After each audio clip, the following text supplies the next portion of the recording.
right of the frame, that flame is the liquid hydrogen flare stack that is burning off hydrogen gas that may be building up around the launch pad area during the tanking operation. It helps reduce the risk of any fire or explosion as the hydrogen is loaded into the vehicle. Of course, hydrogen is a very flammable, very potent propellant. That's why it's used as the fuel for the Space Launch System. And behind, just to the right of the water tower, if you look closely against the dark horizon, you'll see the top half of a white sphere. That's the liquid hydrogen storage tank. That's where the hydrogen that's actually being flowed into the rocket at this time is stored on the ground at the pad. We're now 7 hours and 22 minutes from the opening of the Artemis 1 launch window here at Kennedy Space Center. Again, just to recap, propellants are being loaded into the core stage right now in fast fill mode. That includes liquid hydrogen and liquid oxygen, chilled down to several hundred degrees below zero. And the report we heard a few minutes ago from NASA Assistant Launch Director Jeremy Graber is everything is looking really good right now for a launch opportunity later tonight.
Here's a graphic provided by NASA showing the current status of loading core stage. You can see liquid oxygen is at 35% full. Liquid hydrogen has just passed the 4% mark, so not quite half full on both tanks. Still a couple of hours to go until the 7 hours 16 minutes until the opening of the launch window. As you can see the temperatures, you can see the liquid oxygen is chilled to about -4 degrees Fahrenheit. Liquid hydrogen currently being measured at -423 Fahrenheit.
We expect to see the countdown clock pick up at T-minus 6 hours and 40 minutes and about 30 seconds or so. This built-in hold in the countdown lasted 3.5 hours. It's one of 2 holds in the countdown. Should see the countdown clock resume in less than 10 seconds.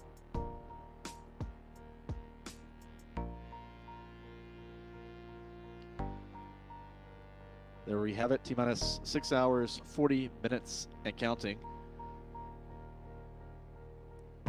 More hold remaining in the countdown. That's going to be at T-minus 10 minutes when the clock will hold for a half.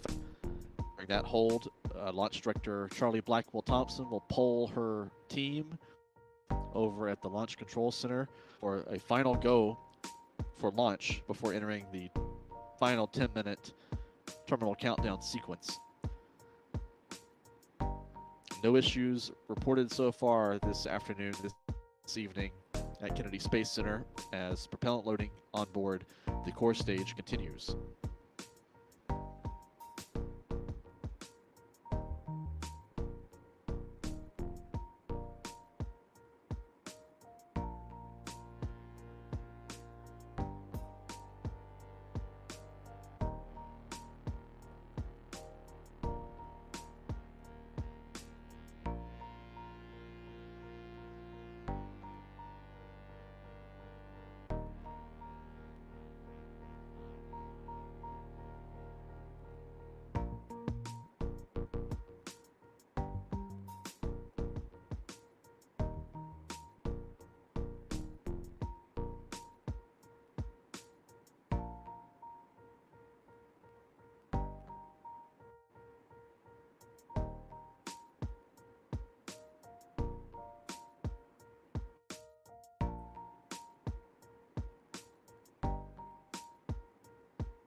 the latest stats on the status of fueling and propellant loading on the core stage.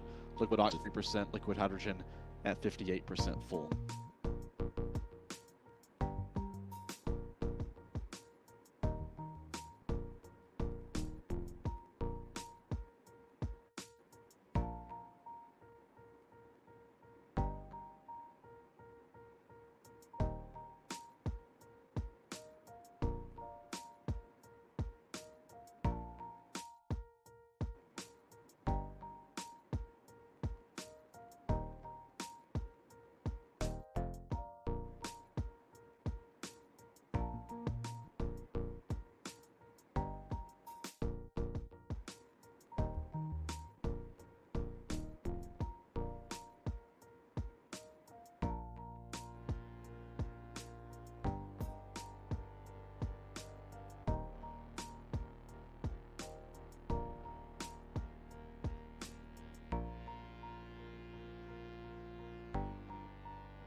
Here's a new look at the propellant four stage.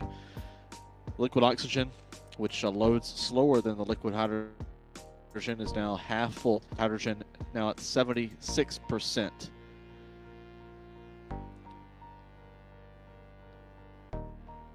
So propellant loading continuing on track this evening at launch pad. 6 hours, 49 minutes until the opening of the launch window. Based.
Continuing to stream live views from at different locations out at Launch Complex 39B. These are NASA cameras. Access to this evening. NASA is controlling where these cameras are pointing. We have angles on the Artemis 1 moon rocket as it awaits its launch. This view shows the engine section of the core, the RS-25 engines visible there. At the bottom of the core, RS-25s are leftovers from the space shuttle program.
As hydrogen is now at 87% full. That will transition back to well, it'll transition to a topping mode when the liquid hydrogen tank reaches about 95%. That will dial back the flow rate to the hydrogen tank on the core stage. Liquid oxygen, which loads slower, now at 50%.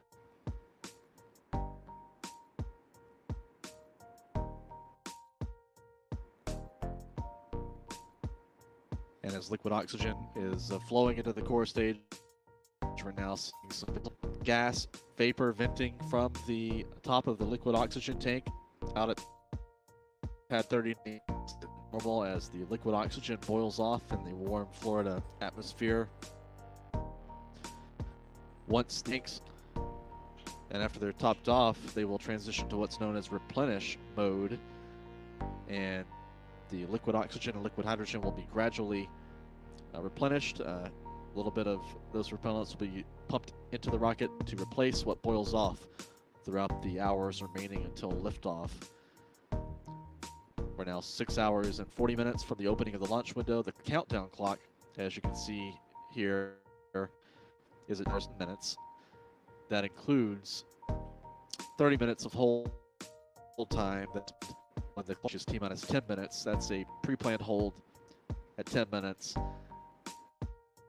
during which Dr. Charlie Bull Thompson will poll her team for the final go to enter the terminal countdown.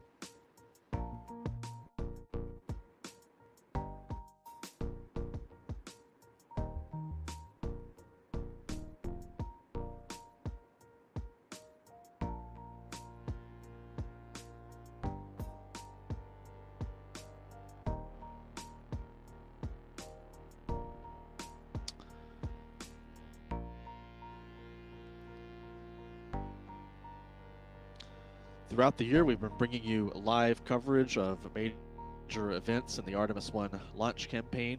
We covered the tanking tests and wet dress rehearsals back in the spring and over the summer. And of course, we covered the Artemis 1 launch attempts back on August the 29th and September the 3rd, followed by the rollback for Hurricane Ian and the return to the launch pad 11 days ago for this. If you want to help us continue to provide live coverage of events like this, you can support our coverage by becoming a member of our YouTube channel. We have different membership tiers available for you to choose from. Depending on which one you select, you can gain access to bonus video features for members only. And you'll help us help us continue to bring you live coverage like this, as well as the increasing rate of launch activity here at Cape Canaveral. After this launch attempt tonight, SpaceX is planning to launch a pair of Falcon 9 rockets from here at the spaceport in Florida on Sunday and Monday. We'll be bringing you live coverage of that as well. So there's a major event or launch going on multiple times per week here at Kennedy Space Center and at Cape Canaveral Space Force Station, and your support really matters. It helps us continue to do what we've been doing for 23 years almost, since the Spaceflight Now website went live back in 1999. You can also support our coverage by contributing here in the Super Chat function on YouTube. That's another option for you. So we'll ask you to please consider that if you can afford it. It would really help us out. Also, please subscribe to our YouTube channel. You can do that for free, and you'll gain alerts as we're going live for live launch coverage. Really quiet countdown this evening, with no issues reported from NASA's Launch Control Center. Everything looking good right now with propellant loading. NASA reported that there was a slight detection of a small hydrogen leak early on in the loading procedure this evening, but the concentration of hydrogen in that umbilical area at the base of the rocket quickly dissipated and went back under the allowable limit of 4%, and that is allowing the countdown to proceed this evening on track for the 2-hour launch window for Artemis 1 opening at 1:04 a.m. Eastern Time or 6:04 UTC.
NASA just reported that the fast fill of the liquid hydrogen tank on the core stage of the space launch is complete and is transitioning to topping mode.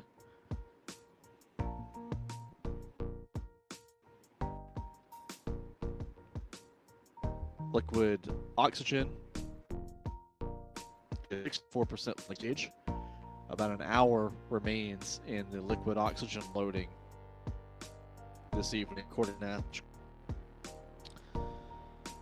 The tanking operation this evening is going very very close to the timeline.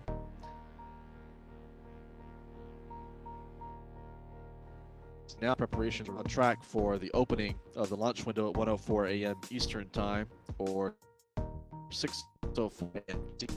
Been one of the probably the smoothest countdown so far for the Space Launch System moon rockets so far, at least as they got into propellant loading, with detected in the hydrogen loading system. We're bringing you a split screen view. On the left is the view from NASA's countdown at pad 39B, zoomed in on the top of the core stage near one of the that extend out from the mobile launch tower to the top of the core stage. You can see the oxygen venting from the top of the core stage. That's as expected. The process boils off throughout the countdown. On the right is a pad 30B looking edge on at the 322 foot tall, 98 meter swag.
And the latest update from NASA Launch Control is the tank on the core stage is now replenished, so that marks the completion on the liquid hydrogen tank on the core stage.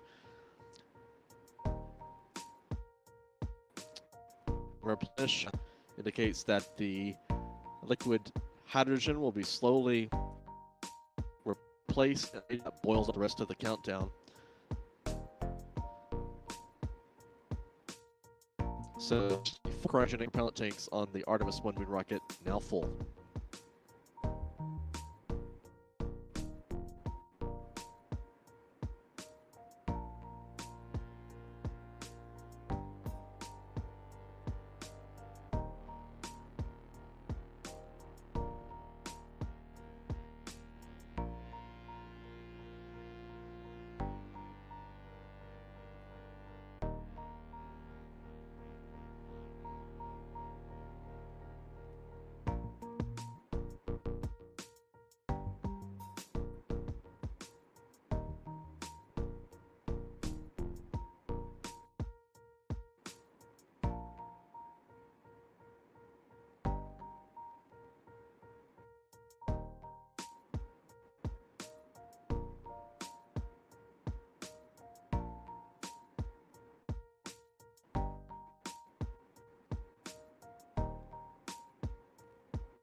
With the confirmation from NASA that liquid on the core stage is complete, here's a look ahead at what's next in this evening's countdown. The liquid hydrogen topping and replenish actually occurred a bit ahead of schedule. That was due to occur at about 6:54 and 6:59, but those two milestones have already been checked off. They're done. What you'll be watching for is a couple of things. One, it will be the completion of loading of liquid oxygen storage. That should transition to topping mode in about an hour at 7:49 p.m. Eastern time, 12:49, and about 10 minutes later, the core stage should be transitioning to replenish, much the similar procedure as we just saw with the liquid hydrogen on the core stage. Parallel with some of these activities, preparations will begin to load cryogenic propellants on the interim cryogenic propulsion stage, or ICPS. This is the upper stage of the Space Launch System that is responsible for accelerating the Orion spacecraft, powering it on a translunar injection maneuver to send it toward the moon. Yes, was provided by United Launch Alliance and Boeing. The core stage at 7:44 p.m. Eastern, the ICPS liquid hydrogen ground support equipment tank chill down procedure should get underway. 15 minutes later, at 50 p.m. Eastern time, the ICPS liquid oxygen main propulsion system chill down should begin, and also liquid hydrogen fast fill loading on the ICPS upper stage should also begin at 7:59 p.m. Eastern time. 10 minutes after that, at 8:09 p.m. Eastern, liquid oxygen on the ICPS being in fast fill, and at that point, liquid hydrogen should be in topping mode. The on the ICPS are much smaller than the tanks on the core stage, so they don't take as long, and there's no multi-hour loading for the tanks on the upper stage.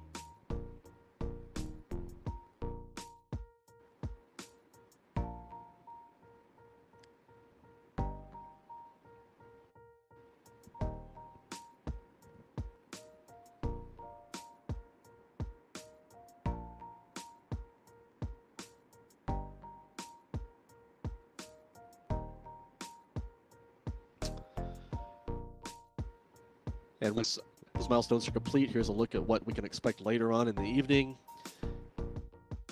The Orion spacecraft will go through some RF communications checks at around 8:44 p.m. Eastern time. The liquid oxygen on this upper stage should be in topping mode at 9:24, and both tanks will be on the upper stage will be in replenish mode around 9:39 and 9:44 p.m. Eastern time. At 10:04 p.m. Eastern, the Eastern Range Tape Control will perform their hold fire checks. This is part of the range safety apparatus that allows the range control officer to send a hold fire command to prevent launch in the event of issue in the final moments of the countdown.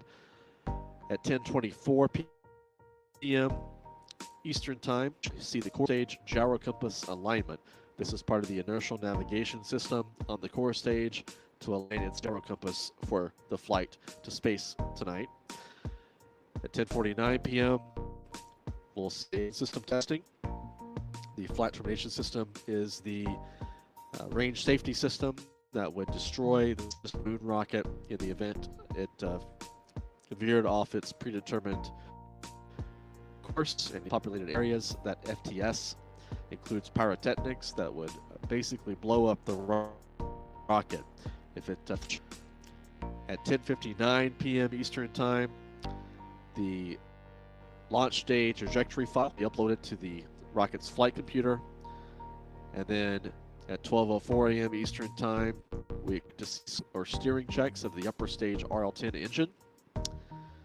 That's part of the flight control system checkout on the upper stage. And then at 12:24 a.m. Eastern time, the launch countdown will enter a 30-minute built-in hold once the clock reaches the T-minus 10-minute point. And during that, instructor Charlie Blackwell Thompson at around 12:49 a.m. Eastern time will perform her launch readiness. So this is the poll of the launch team over at the Artemis Launch Control Center in the firing room to verify that all stations, all consoles are ready to proceed into that final 10-minute terminal count. And later on this evening, we'll have another slide like this showing what we can expect inside that 10-minute terminal countdown. Some of the major events that are occurring once the clock picks up, all the way up until liftoff. So that's a look at what we can expect to see over the next few hours if everything continues to track as it's going so far, quite smoothly. Now 6 minutes until the opening of the launch window. Here's another view from Launch Pad B as loading operations continue. Just to recap, liquid hydrogen on the core stage has been fully loaded. Hydrogen continues to load in fast fill mode. And once the core stage loading is complete, we'll loading the upper stage.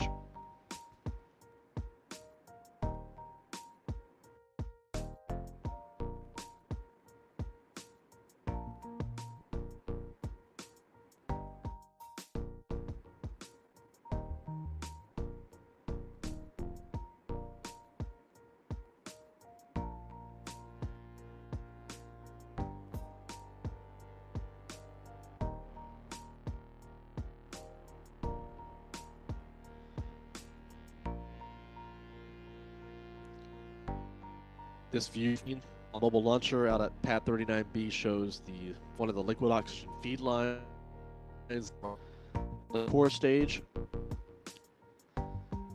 These camera views are being here. You can zoom in on some of the brackets on the core stage.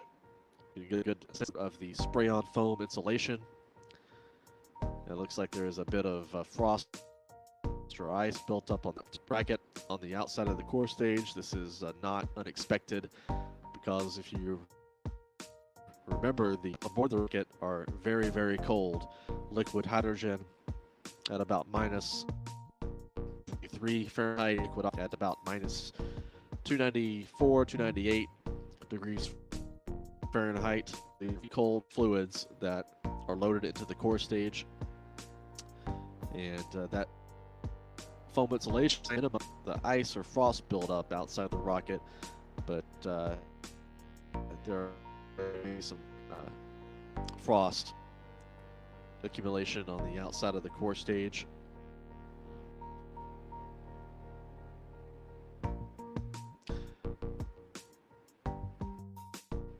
Camera being remotely controlled by the launch team. There's no one out at the launch pad at this time with the hazardous loading up remotely.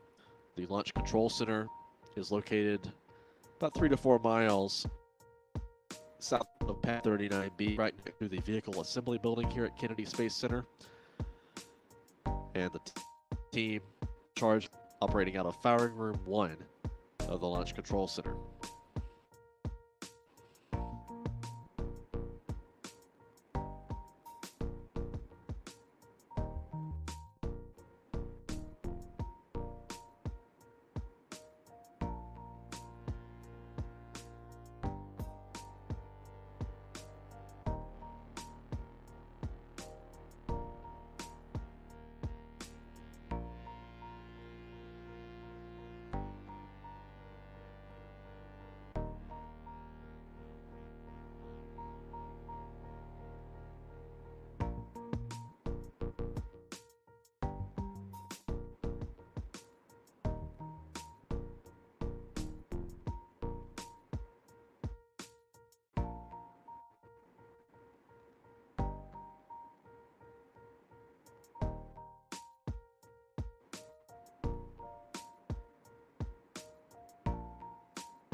As you can see, we're now less than 6 hours from the opening night Artemis 1 launch window here at Kennedy Space Center.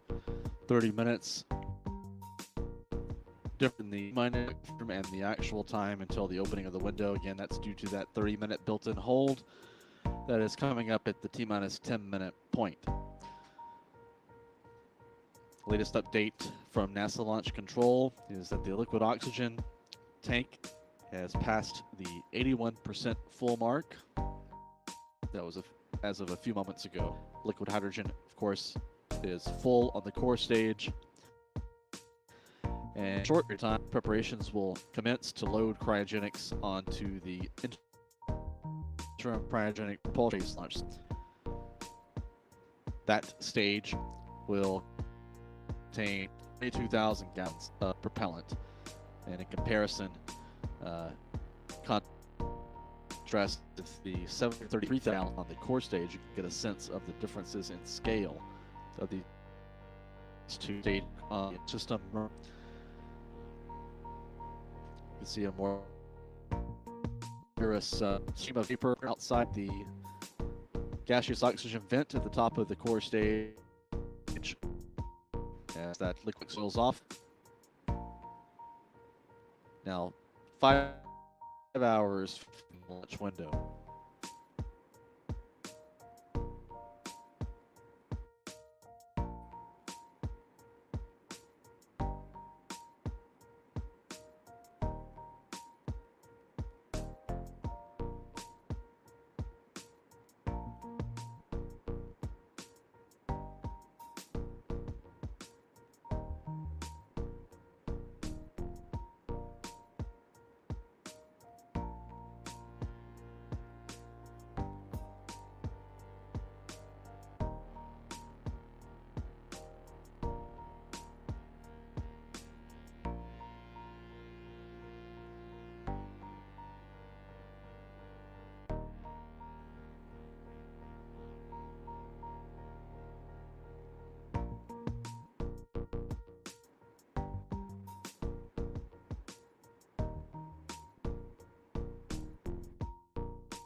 Here's another look at the propellant loading graphic for the core stage.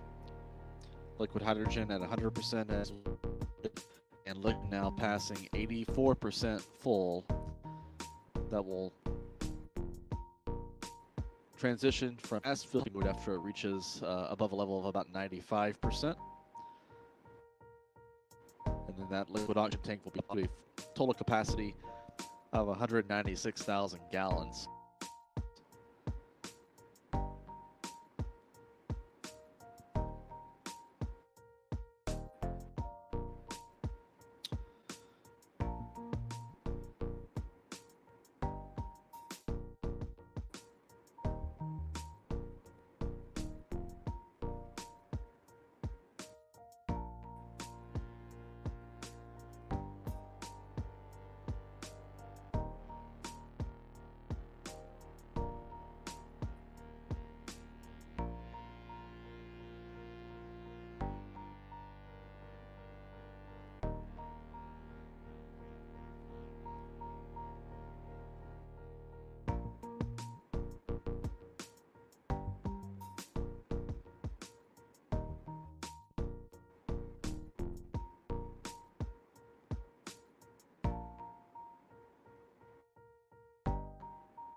Here's a view inside Firing Room 1 at Kennedy Space Center, where the team is watching the countdown, managing the countdown this evening.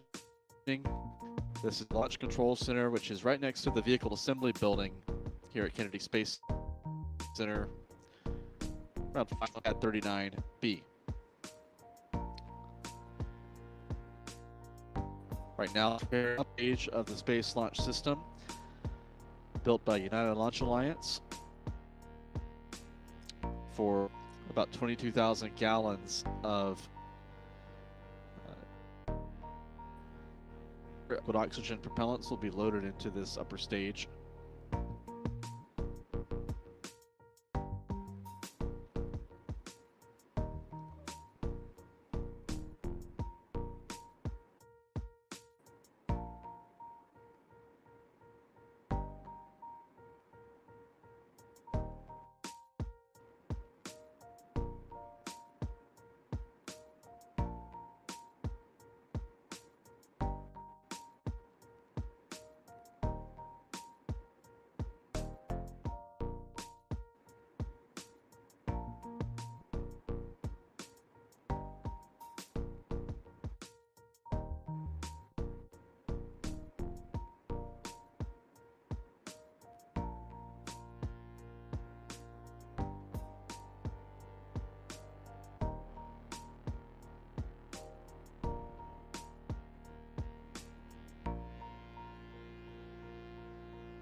We just heard confirmation from NASA Launch Control that the liquid oxygen tank is now topped. So we're nearing completion with propellant loading on the core stage for more than an hour.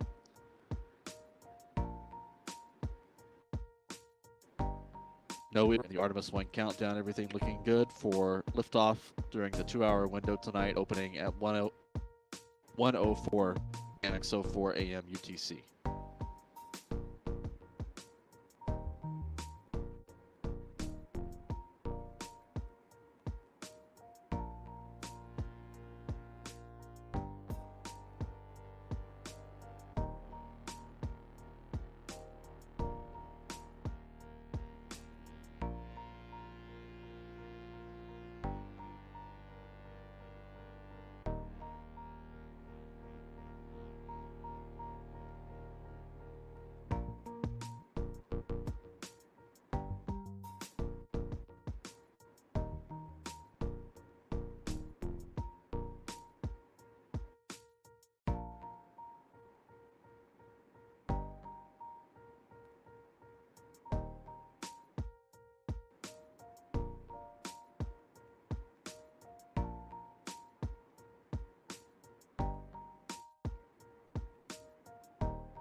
report received from NASA's Launch Control Center is that the liquid oxygen tank is now in replenish after being topped off.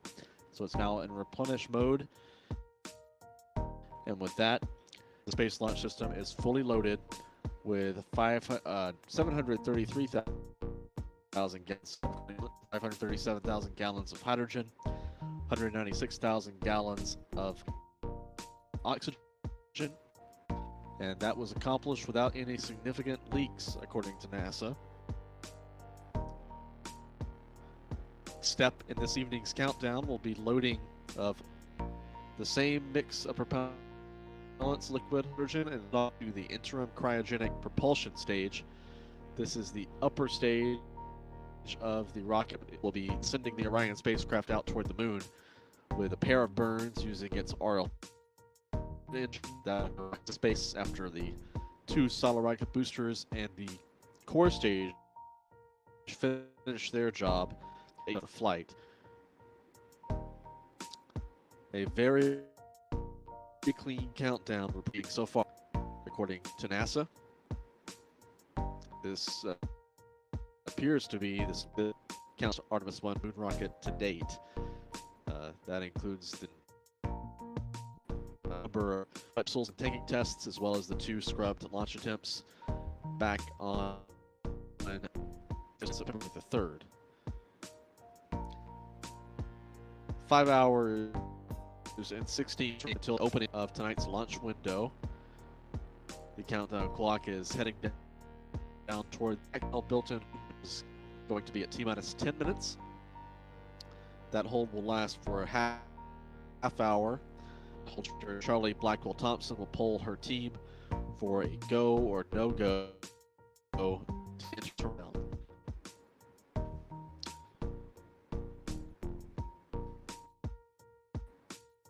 Just of space flight now, reporting live from Kennedy Space Center of NASA's flight to the moon.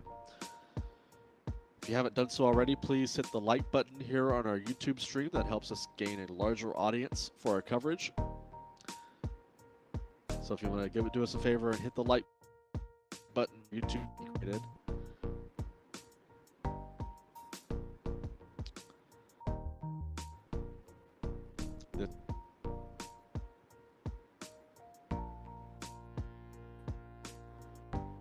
This view from camera 808 out at Launch Complex 39B on the mobile launch platform shows the bottom of the core stage, the engine section. That's the white section that sits below the orange ink here, with the 4 RS-25 main engines mounted to the bottom.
Here's a view of the upper stage of the Artemis moon rocket. Is now loaded with hydrogen fuel.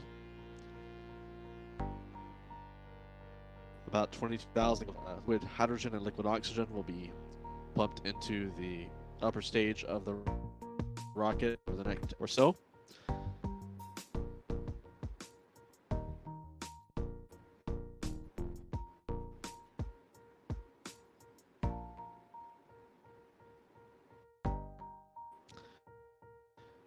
Loading through the intracryogenic propulsion stage umbilical, which you see here.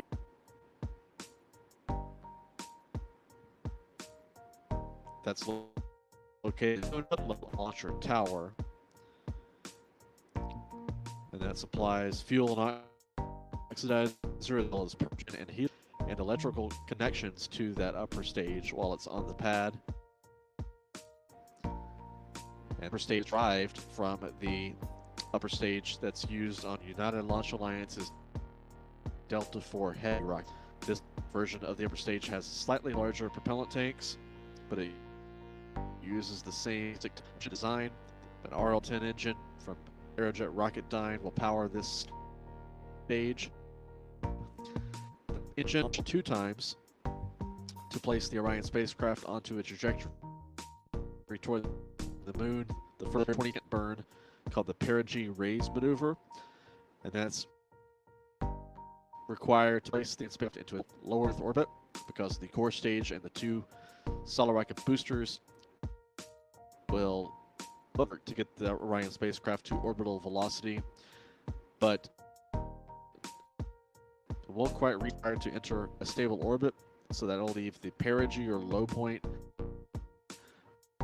of midnight. A perigee raise maneuver. The upper stage and the Orion spacecraft would rear the ocean, just as the core stage will do on its own, so that you can burn to raise that perigee above the atmosphere, and then they'll work nearly for a full orbit before reigniting longer 18-minute burn called the translunar injection maneuver to and the grip of Earth's gravity on the Orion spacecraft. That 18-minute called the longest engine firing in flight by any RL-10 engine. And those of you with launch RL-10 has been a workhorse. It's flown on hundreds of missions on Atlas and Titan rockets since the 1960s. In fact, more than 500 RL-10 engines have flown. But this will be the longest of all those missions. This will be the longest ever burn. There have been longer maneuvers before during ground test firings. Longer burn for today's.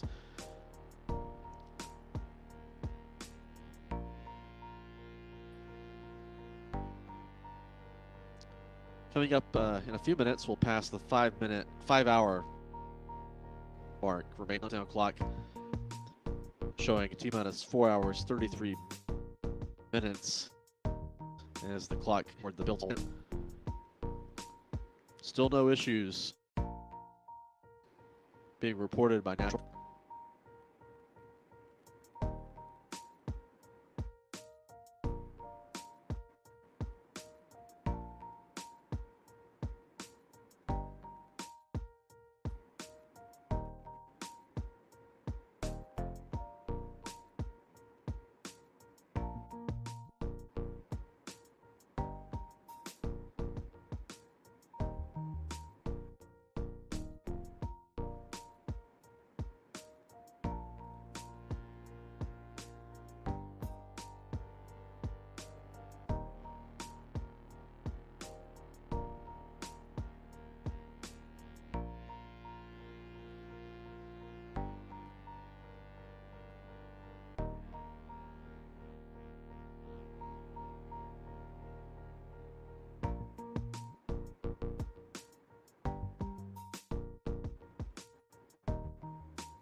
You're looking down now on from a camera on top of the mobile launch tower.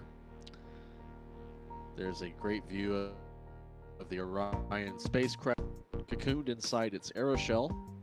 That aeroshell consists of two parts, on top of the crew module. Then there are panels around the circumference of the module. Those will be jettisoned about 3 to 4 minutes after launch. Then 5 hours until the opening of the launch window. Very smooth countdown this evening at Kennedy Center. So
As propellant loading continues on the interim cryo aboard the Artemis 1 moon rocket, we're continuing to receive these views as the camera Complex 30. The launch team is using these cameras to inspect the exterior of the rocket. Down.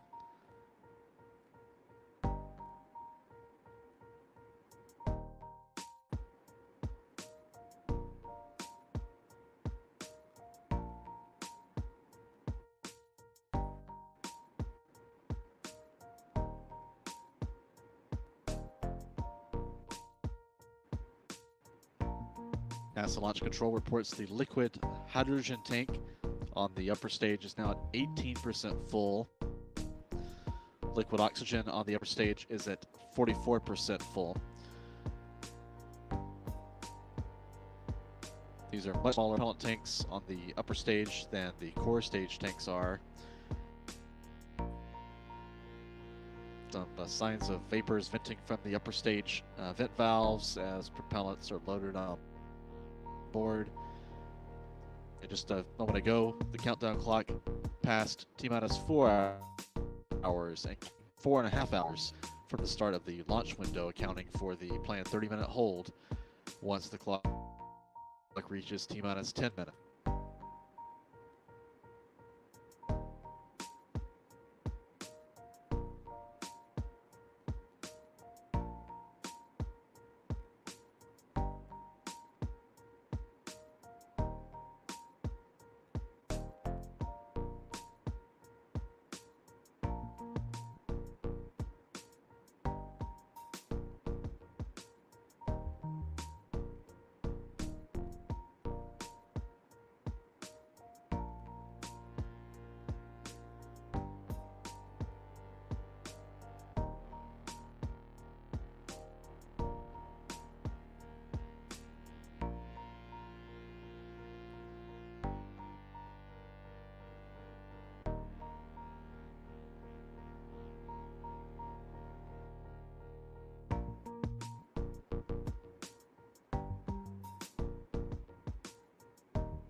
continue to monitor the countdown here at Kennedy Space Center.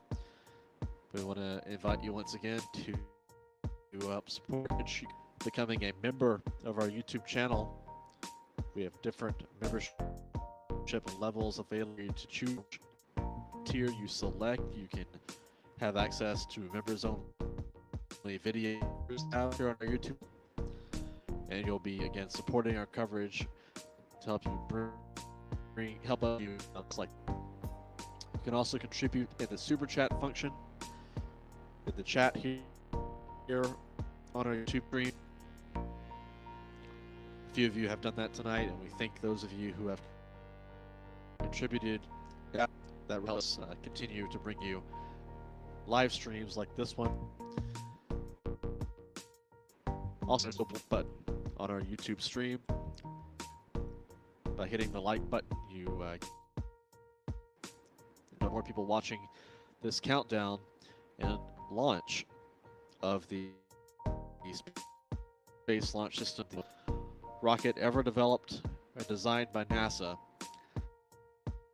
This rocket's 22 feet or 98 meters out on Launch Complex 39B tonight.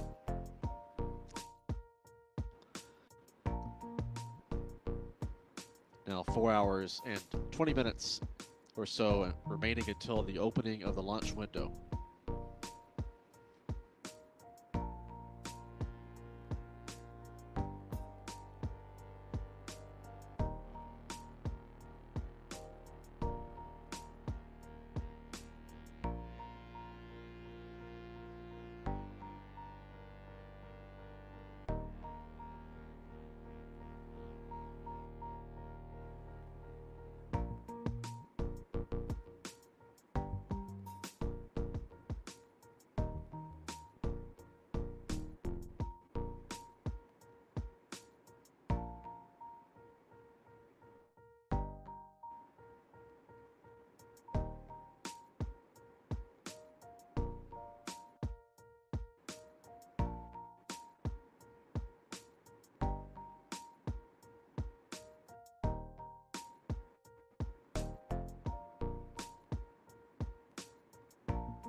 Now 4 hours, 19 minutes until the opening of tonight's launch window.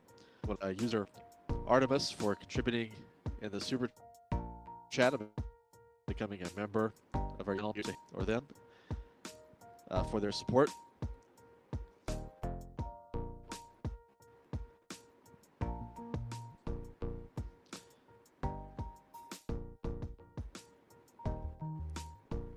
If you want to submit questions in our chat, I'll try to answer them as we put a quiet period as tanking operations on the upper stage continue at this time. We're past the milestones of the core stage loading earlier in the countdown that have caused trouble for fueling attempts on this rocket. And once with its supply of propellant, attention will turn to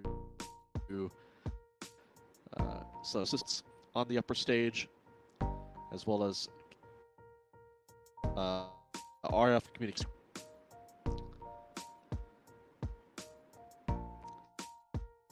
This is all leading up T-minus.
question from Bill Peters, checking an estimate on how many seconds after T0 the vehicle clears the tower.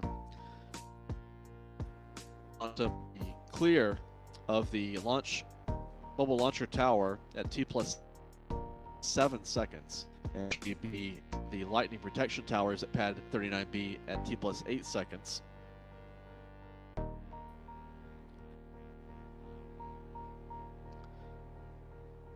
The rocket has a fairly high thrust ratio, so it'll be launching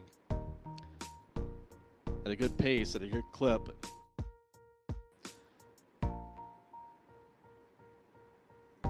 At T+8 seconds, when it clears the protection system, the pad 39B, it will be at in 8 seconds, it will rise 600 feet off the pad.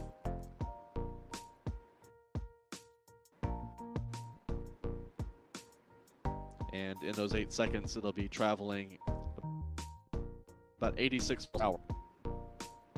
The rocket will be exceeding the speed of sound at 4 seconds.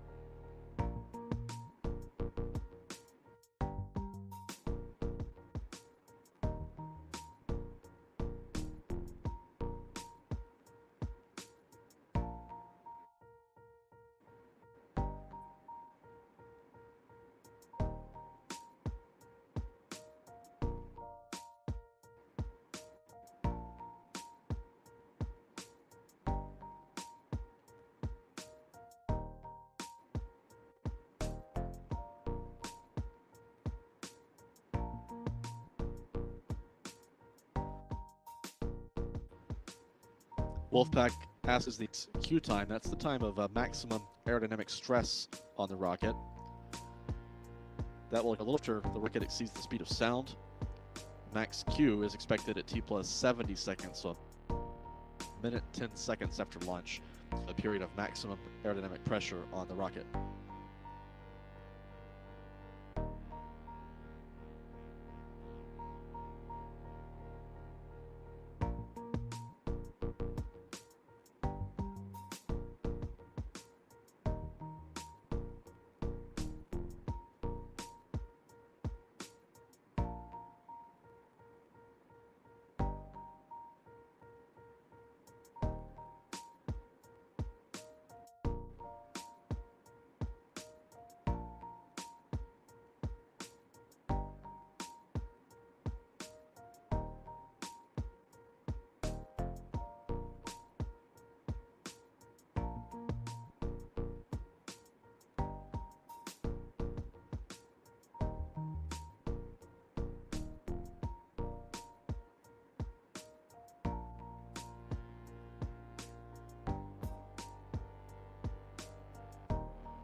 Aeronautics Space Agency asks if we're streaming right now on our stream here on YouTube. We are streaming some audio from the Kennedy Space Center press sites, some audio from here, but we turned that down very low because there's a lot of activity from the teams here gathered to cover the launch outside our building here at the KSC press site. Beginning at 10:30 p.m. Eastern, we will be streaming some audio from the launch pad as the countdown enters the final hours before liftoff.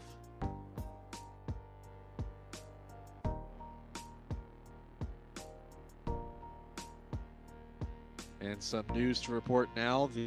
The updated launch weather, just briefed to the launch team here in Florida, is trending in the right direction. There's now a 90% probability acceptable weather for liftoff of the Space Launch System tonight. That is an improvement from 80% in the previous weather briefing earlier this afternoon. The outlook calls for scattered clouds at 2,000 feet, broken clouds 12,000 feet, good visibility, winds from the south and southwest at 8 to 12 knots, and a temperature of 70 degrees Fahrenheit. The main weather concerns continue to be with cloud cover over the Kennedy Space Center, but again, those aren't expected to be an issue with a 90% probability of good weather.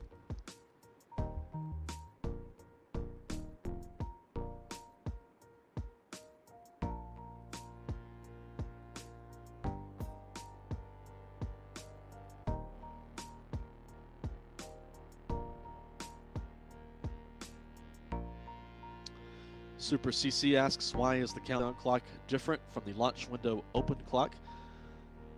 See, the countdown clock is at 3 hours 40 minutes, launch window open 4 hours 10 minutes away. So that's a difference of 30 minutes. That's because the countdown clock from the firing room will be held at T-minus 10 minutes. So when the countdown clock reaches T-minus 10 minutes, that will stop ticking for 30 minutes. That is a pre-planned hold point during which the launch director, Charlie Blackwell Thompson, will poll her launch team for a final go or no-go to the terminal countdown, which begins at T-minus 10 minutes.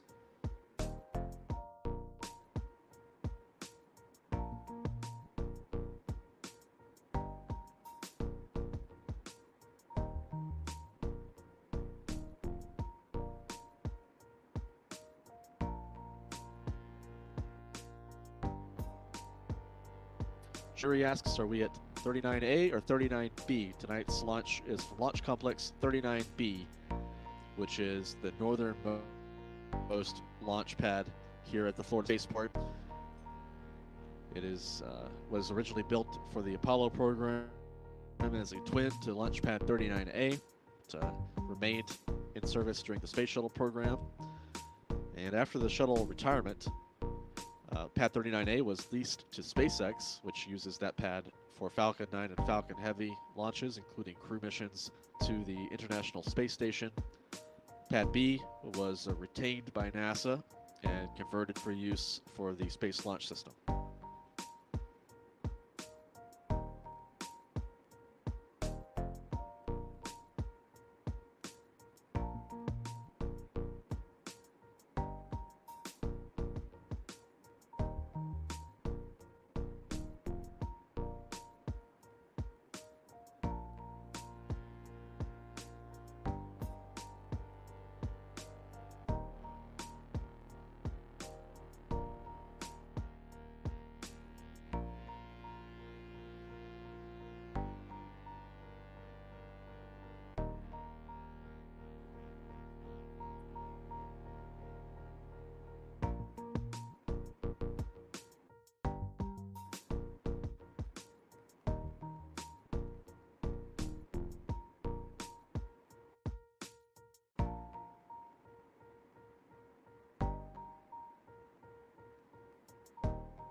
Liquid oxygen fast fill on the upper stage of the Space Launch System moon rocket has been completed.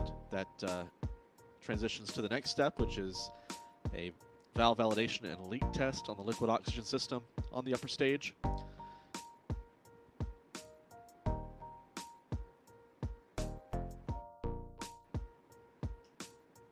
In the next few minutes, liquid hydrogen fast fill should be completing on the upper stage.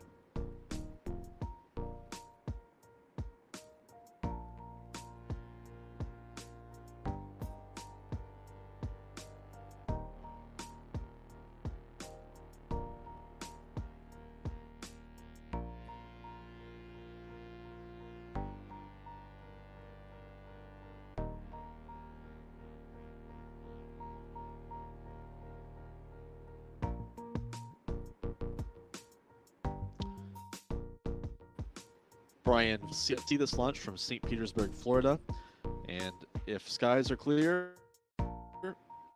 the answer is yes. It's with different bidding based on the sky conditions at your location, but if you have clear skies, you will see this launch.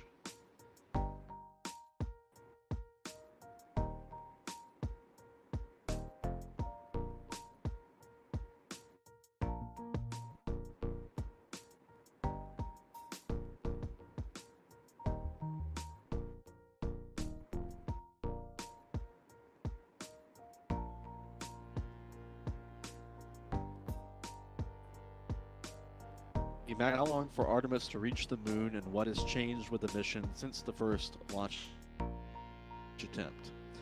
I'll take the second part of that question first. The first launch attempt was back on August. That was further left on. The attempt on August was providing data to the launch team that suggested one of the 4 main engines was not properly for ignition. That was not the case. That was a bad sensor. The chill down was apparently working.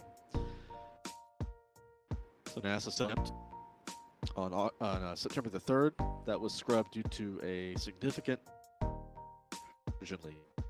So that September 3rd attempt, NASA has replaced seals in the hydrogen loading system that feeds fuel from the Artemis that was tested on a fueling demonstration last September without any significant leak. And again, today, the countdown, was no significant leak detected in that system during the fueling operation earlier this evening.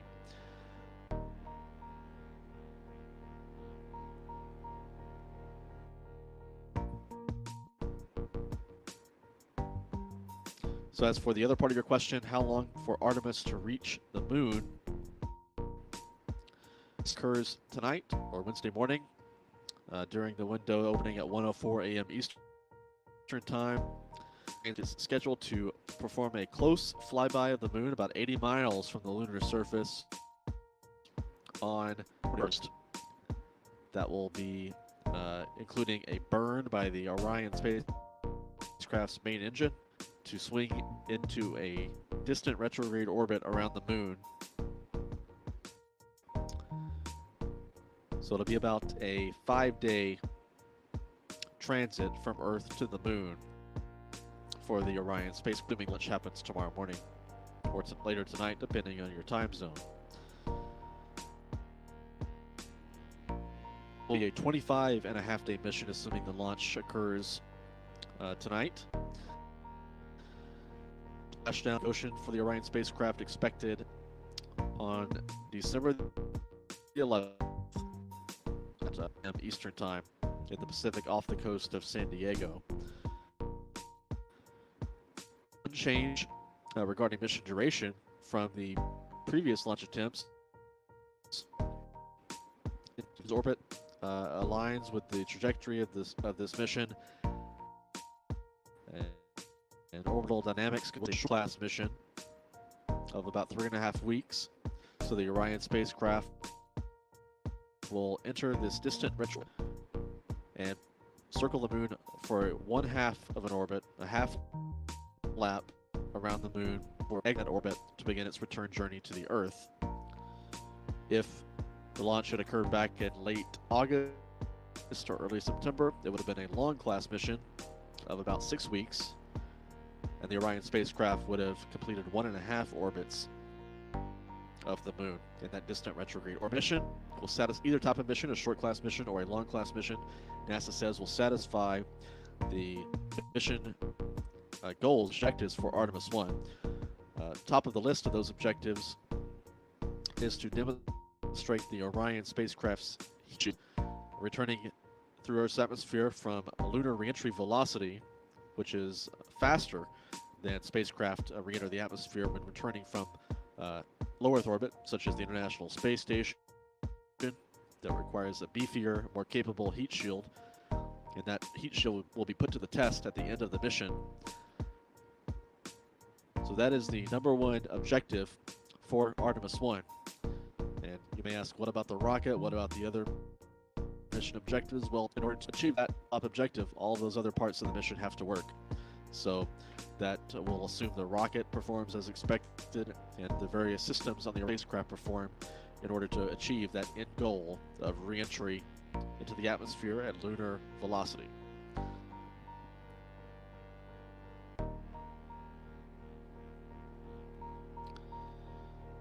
We're now less than 4 hours until the opening of the 2-hour launch window at 1:04 a.m. UTC.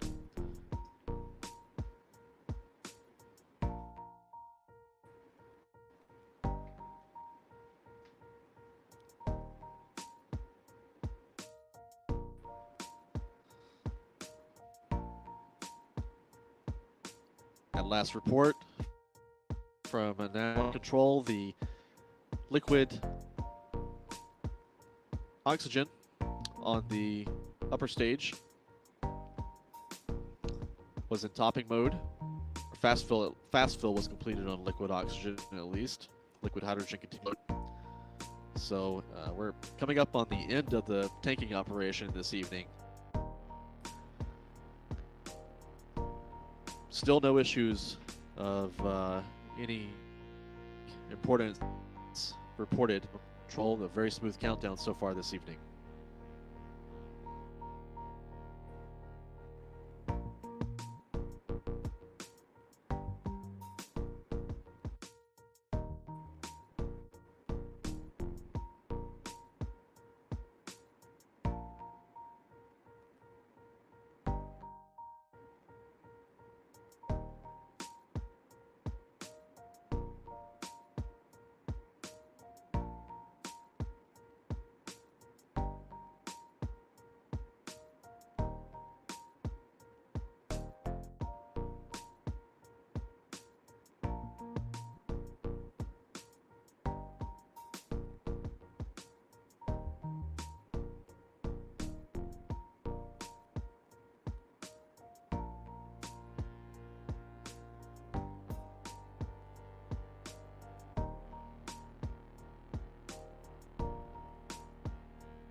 We're now looking at the view of the interim cryogenic propulsion stage.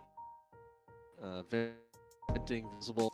Propellants continue loading onto the upper stage. That propellant loading on the upper should be nearing complete.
An update from the launch team is currently monitoring what they're calling an intermittent leak on state replenishment system. Again, as we mentioned,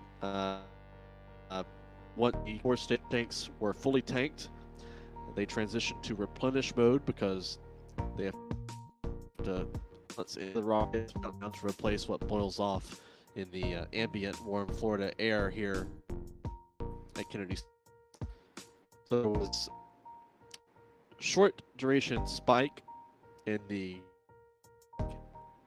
concentration sensor that reached about 1.5%.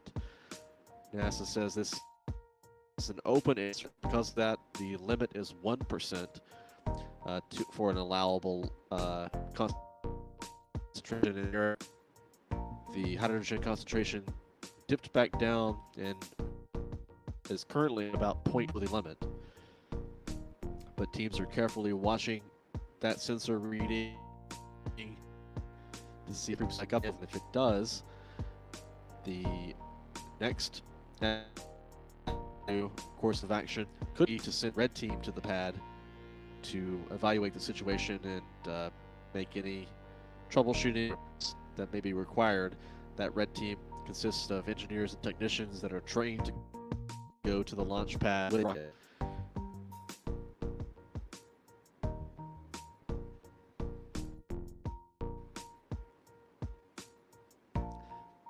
And NASA Launch Control just reported they are in stop flow on liquid onto the core stage due to this leak.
The NASA Launch Control reports that the NASA test director is working on a plan to send that red team out to the pad that we talked a few moments ago.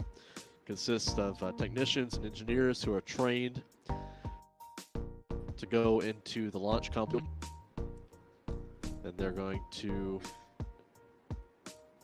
if they do go to the pad, they expect troubleshooting measures to address this leak.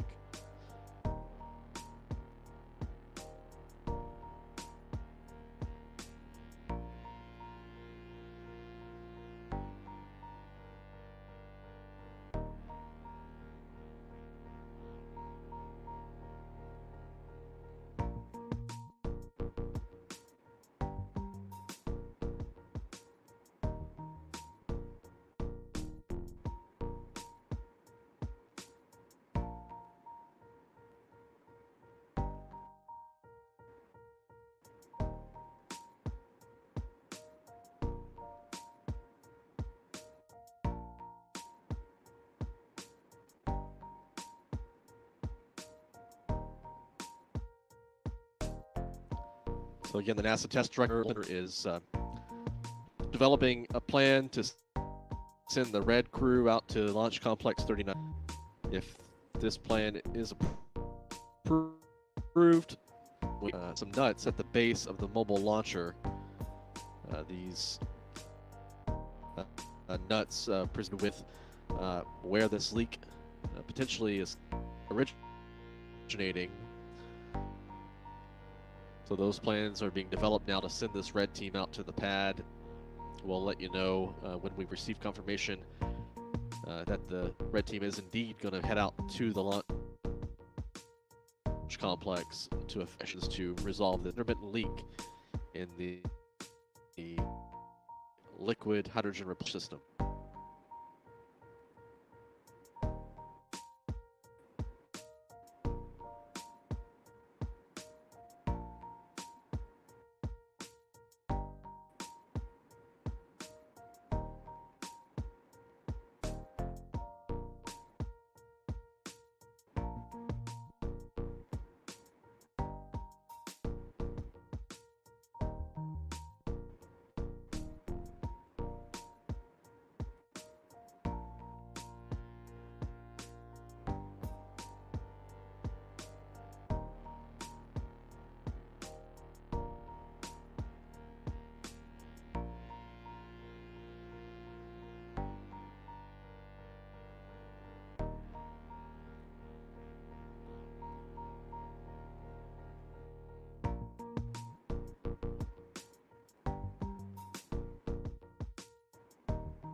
We're awaiting a further update from NASA Launch Control Airspace Center on the plans potentially to send a red path 30B to troubleshoot an intermittent hydrogen leak in a replenishment valve near the core stage where it connects up with the mobile launcher.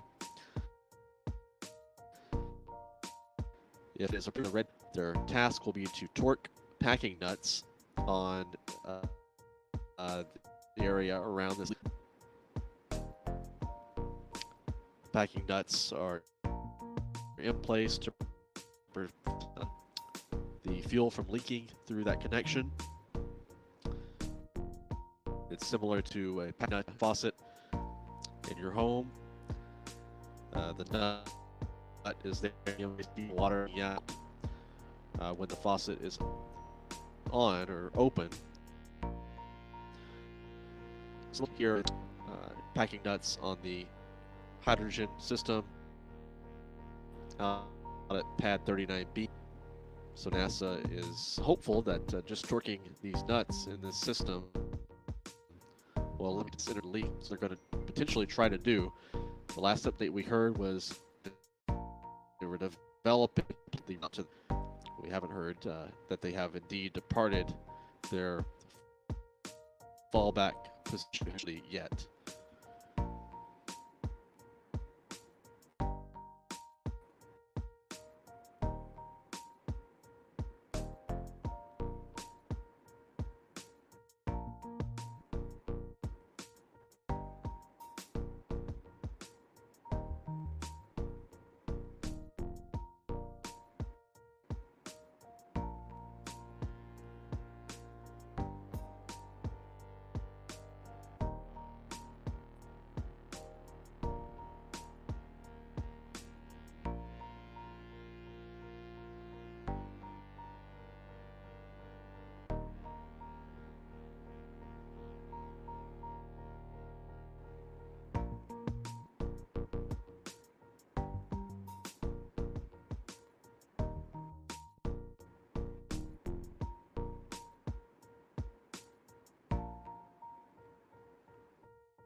While the launch team continues to discuss this and discuss the plans potentially to send the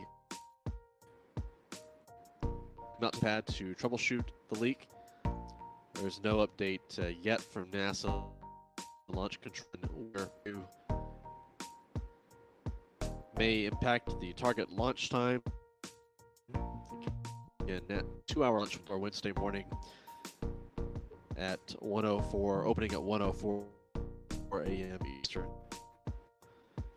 The upper stage, meanwhile, is now fully loaded with liquid hydrogen.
Here's an up-close view of one of the vessels. So it's a liquid oxygen vent valve.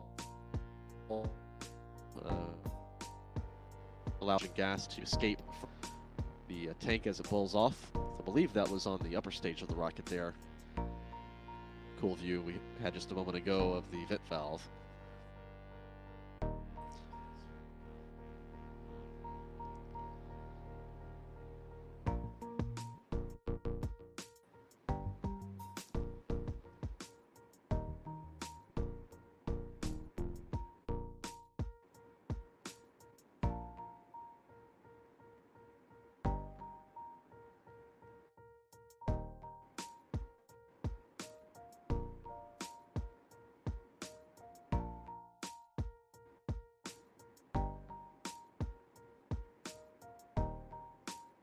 Again, that view we showed a moment ago, the vent that's associated with the leak, that's normal venting that occurs during the countdown. Will be in a replenishment valve down on the side of the launcher platform area near the base of the rocket.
NASA is finalizing a plan to send the red team out to the pad, out to launch pad 39B. This will involve sending 2 technicians and a safety official, to pad 39B in 2 vehicles. They will enter the mobile launcher platform into an area known as compartment AB12. That's on a skid on the side of the mobile launch platform, and they'll try to torque these packing nuts. The team expects this task to take about 15 minutes to complete, and NASA officials and the Artemis 1 launch team hope this resolves the intermittent hydrogen management system on the core stage. NASA says this is a hazardous operation, but the teams are trained to go to the pad with the fully fueled rocket, fully loaded with about 3/4 of a million gallons of liquid hydrogen and liquid oxygen.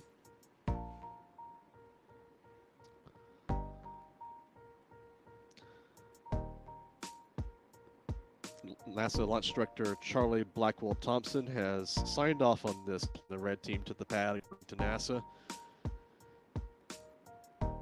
And we're now awaiting the departure of the red team from their fallback position here at Space Center to head out into the blast danger area around the pad and make their way up the ramp to Launch Complex 30 Street operation.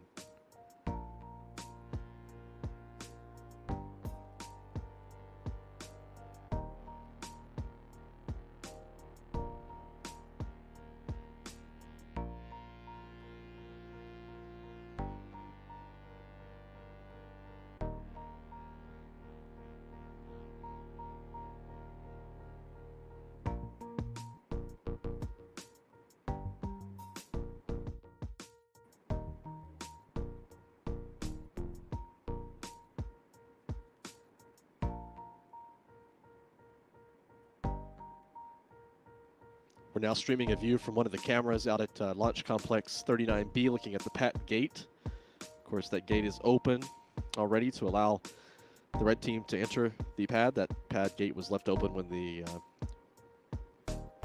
security team evacuated the area before propellant loading.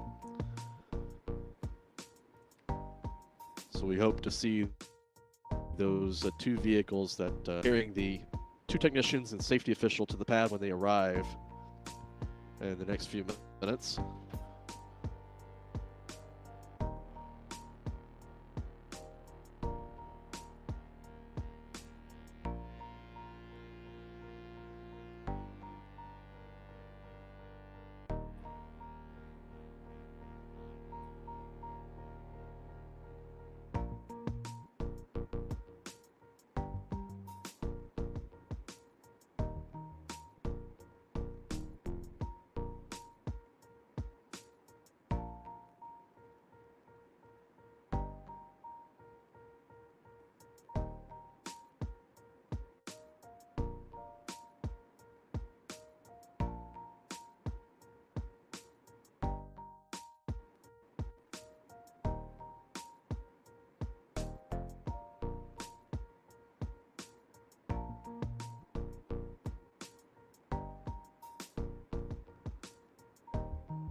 We're now less than 3 hours until the opening of tonight's Artemis 1 launch window, which is at 1 Eastern Standard Time, 6:04 a.m. UTC.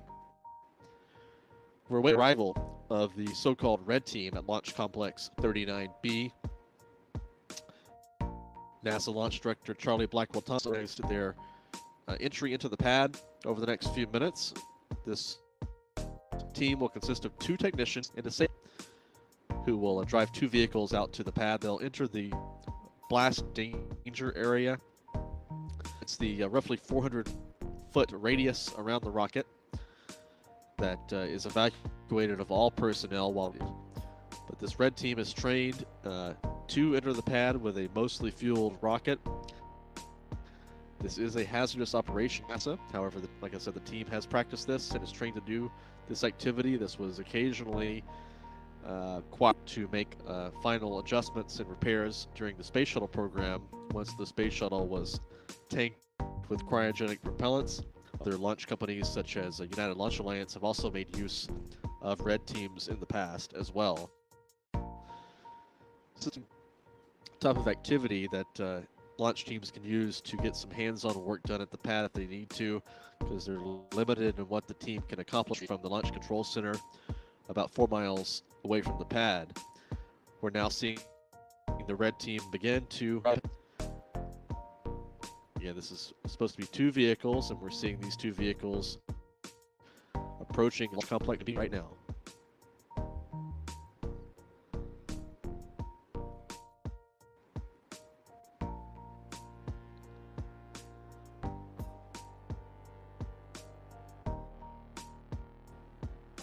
The pad, they'll make their way up the ramp to the mobile launcher on top of pad 39B.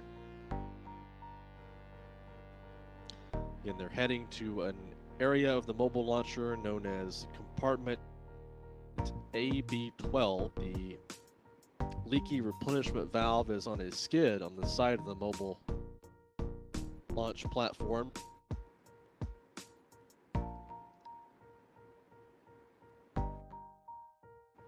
Again, these 2 vehicles fueled Space Launch System moon rocket to make these troubles to try to resolve this intermittent hydrogen leak.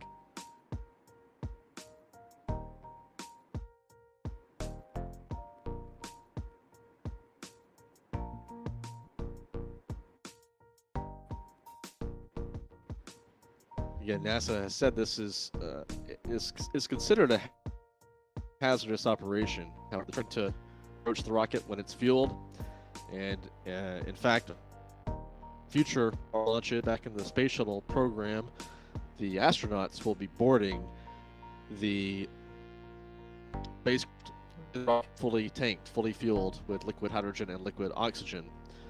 So this is not out of the ordinary. On those future missions, the closeout crew will be at the passing lots as they board the fully fueled rocket.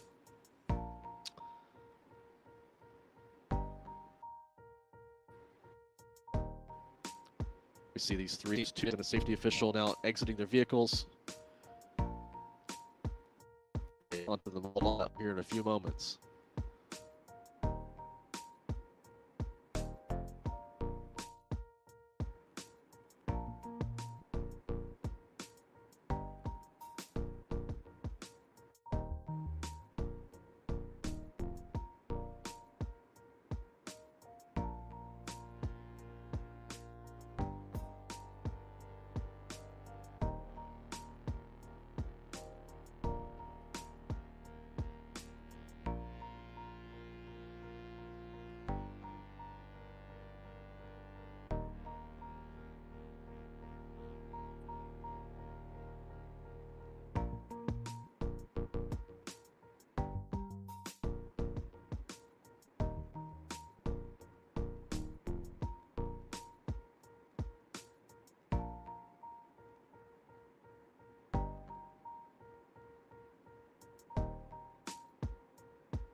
Now seeing this red under of the mobile launch platform carrying their tools, they're gonna they climb. The plan is for them to walk down another flight of stairs to reach this compartment on the side of the begin troubleshooting effort, which will involve tightening what are known as packing nuts on that has been exhibiting intermittent leak. So we're watching the red team arrive at the pad and walk across the deck there next to the core stage engines. Again, this is a mostly fueled rocket with about 750,000 gallons of propellant on board, weighs more than 5 million pounds. Much. We've now lost track of red teams. They enter this here compartment on the side of the mobile launcher. Not sure we'll have a camera view of their work, but we are awaiting updates from NASA Launch Control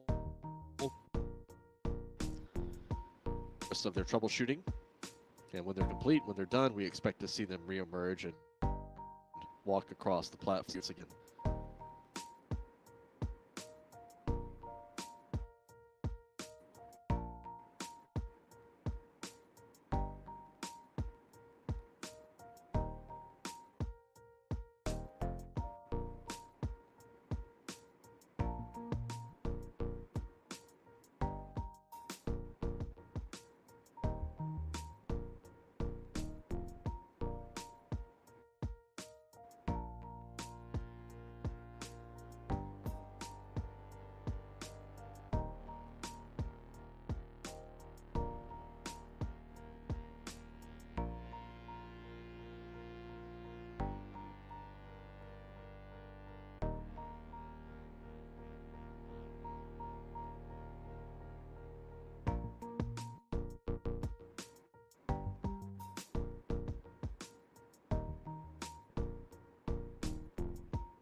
Who's joining us? You're watching live views from Kennedy Space Center in Florida.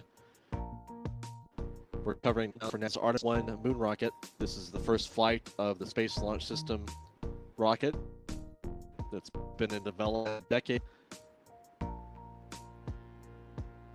This mission is an unpiloted, uncrewed, this giant 322-foot tall rocket, it would become the most powerful rocket, I think, once it takes off.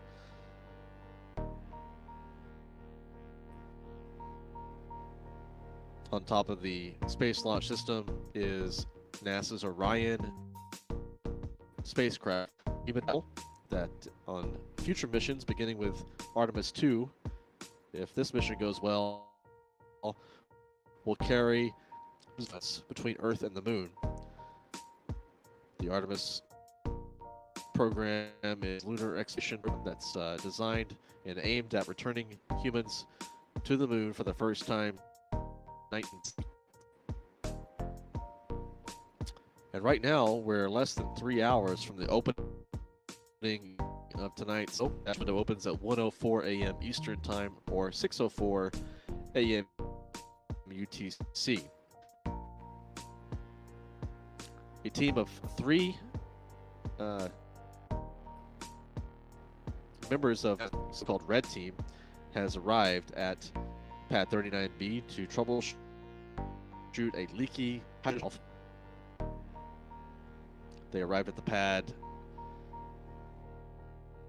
a few minutes ago. They entered the mobile launcher into a compartment where they're putting some nuts on that replenishment valve in order to attempt to fix the leak.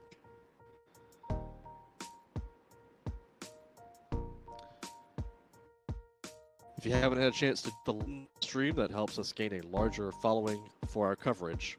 We want to bring this to as many people as possible, and you can help us do that by hitting the like button here on our YouTube feed.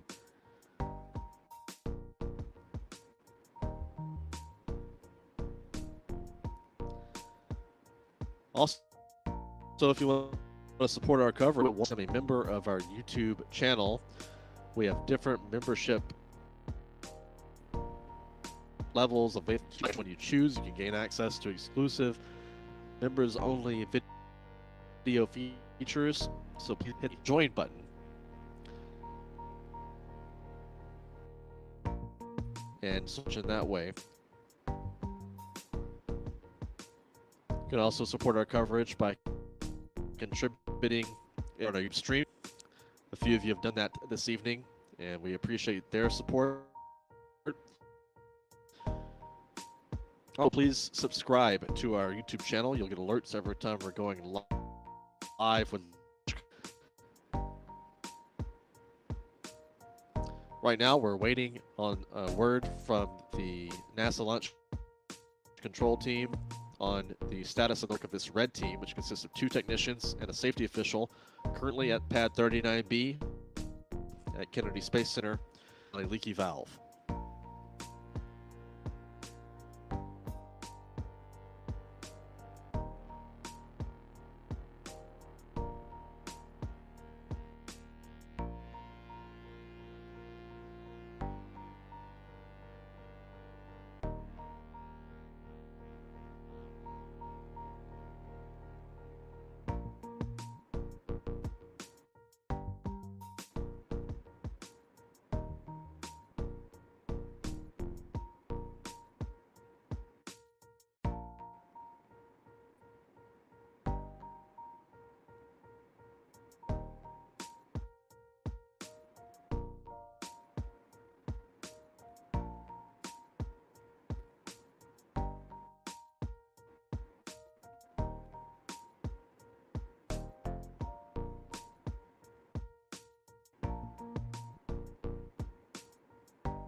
NASA TV launch commentator Daryl Nail reports that this is like the overnight launch window, which opens at 1:04 a.m. Eastern and extends until 3:04 a.m. Eastern. Specifics on that at this point, on exactly how much time this issue has caused it, but with that 2-hour window, there is some margin. Assuming this troubleshooting is active and to get back into a replenish on the liquid hydrogen system on the core stage and pick back up with main up to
We're now streaming some of the ambient audio coming from the launch pad.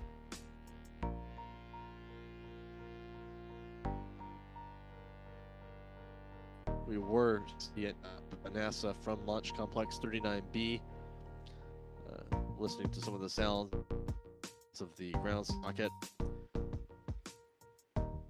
But that audio feed was just cut by NASA with that.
team can do their work at Launch Complex 39B. The countdown clock continues ticking.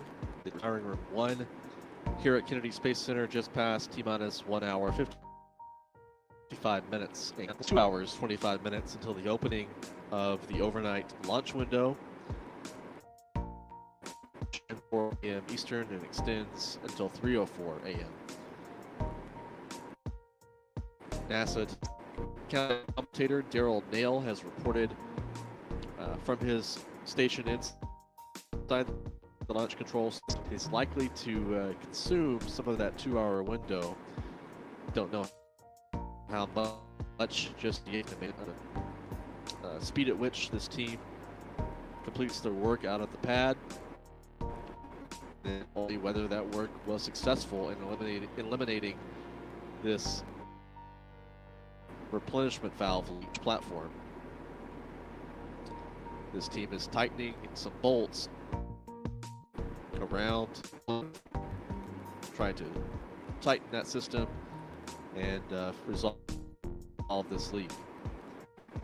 While this is going on, the replenishment of liquid hydrogen in the been stopped, terminated some time ago. So that hydrogen is slowly boiling off throughout the countdown now until that replenishment can resume once this leak is fixed.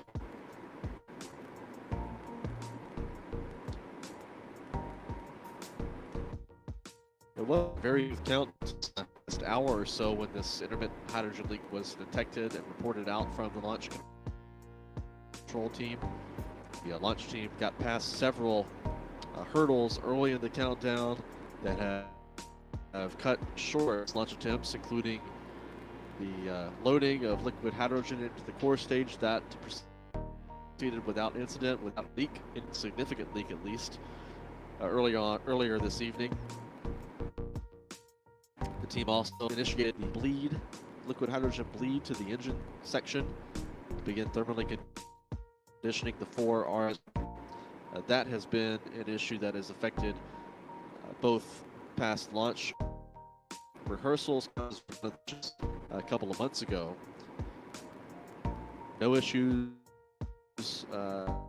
with, but again, because liquid hydrogen is stored at such cold temperatures at -3 degrees Fahrenheit, it boils off in the Florida atmosphere. The warm temperature can be, and as that converts from the liquid to a gas, the team needs to replace what builds more liquid hydrogen throughout the countdown. That replenishment continues all the way down until about before launch, if my memory of the countdown is correct. Definitely in the last 10 minutes is when the ends and the fill and drain valves are closed to enable the tanks to pressure for flight.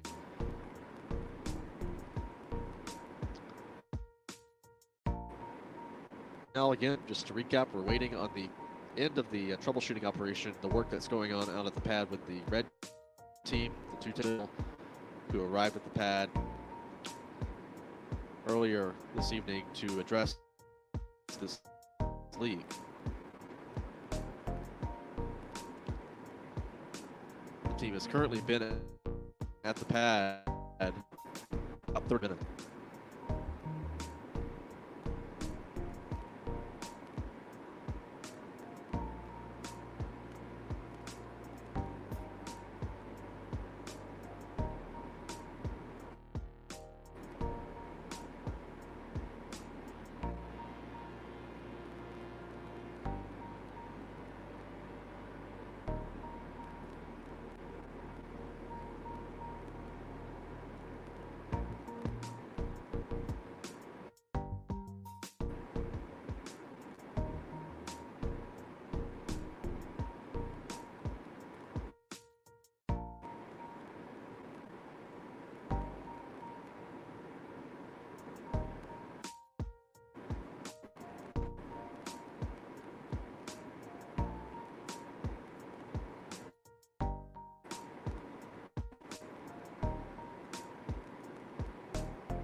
NASA Launch Control confirms that the red team out of the pad, their work is taking a bit longer than anticipated. It was they've been at the pad for nearly 40 minutes now.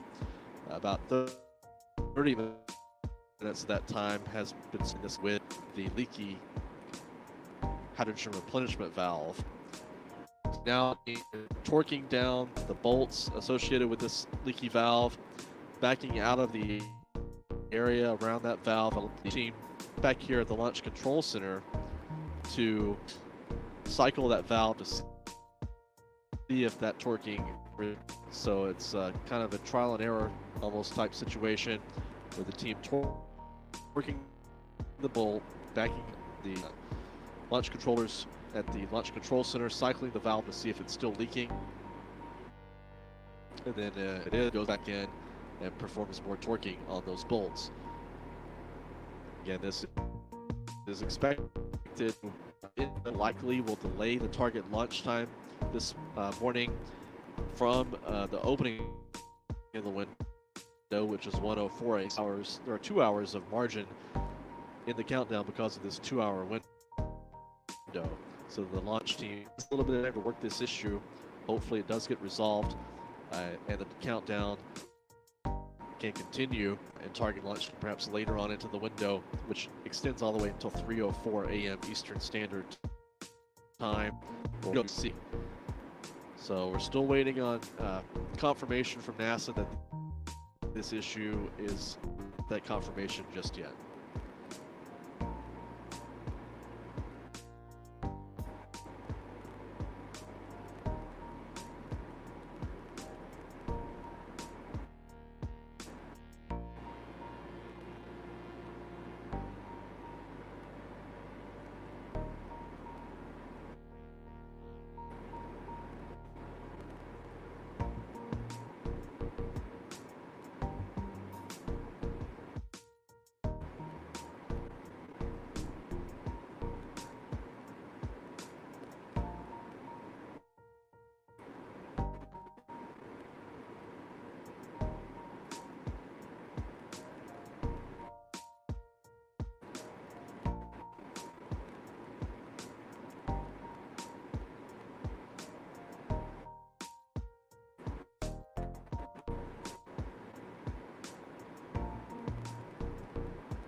That's a critical operation now at pad 39B to try to fix and resolve this intermittent hydrogen leak. We're now 2 hours and 11 minutes from the opening of the launch window, but again, it appears likely at this point that the launch will slip beyond the opening of the window, which is at 1:04 a.m. Eastern Standard Time. There is an hour window for this launch tonight.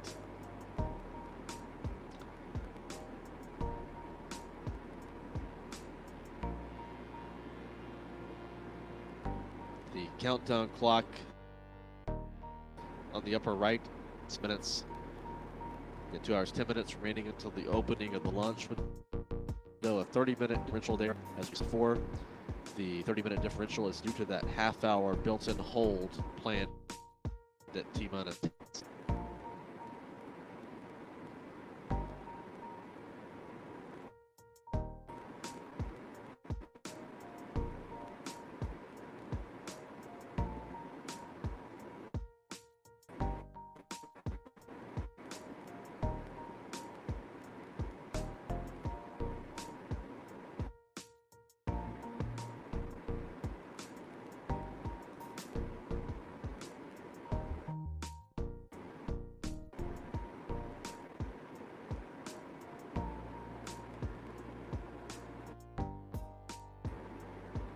We're now expecting the red team is now departing the work site down on the mobile launcher. We may see them walk across this just a moment potentially here. There they go, the red team walking by camera 808 on the deck of the launch platform. Their work presumably complete. We'll stand by for an update on that from NASA LUA.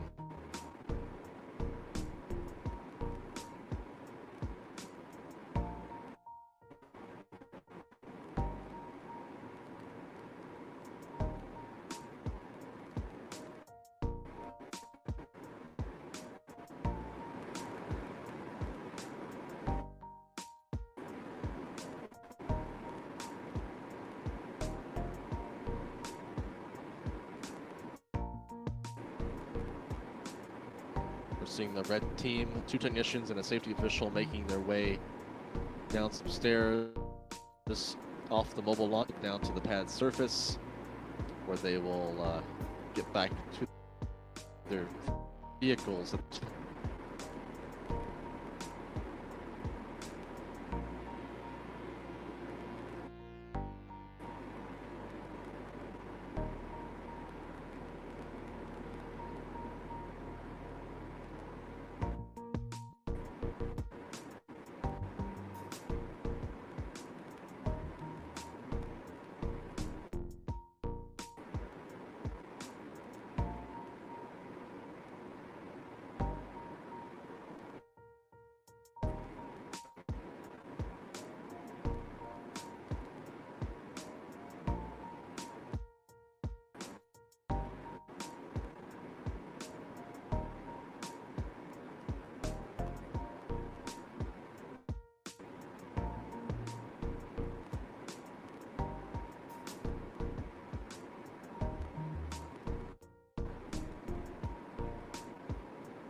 Red team, 2 technicians inside their vehicles now and driving away from pad 39B with their work completed. They spent about just a pad performing this troubleshooting work.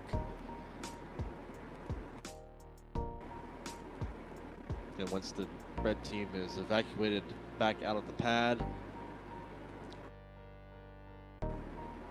message control team to attempt to restart the replenishment of liquid hydrogen into the core stage, and we expect to learn whether this troubleshooting operation was successful in resolving the leak.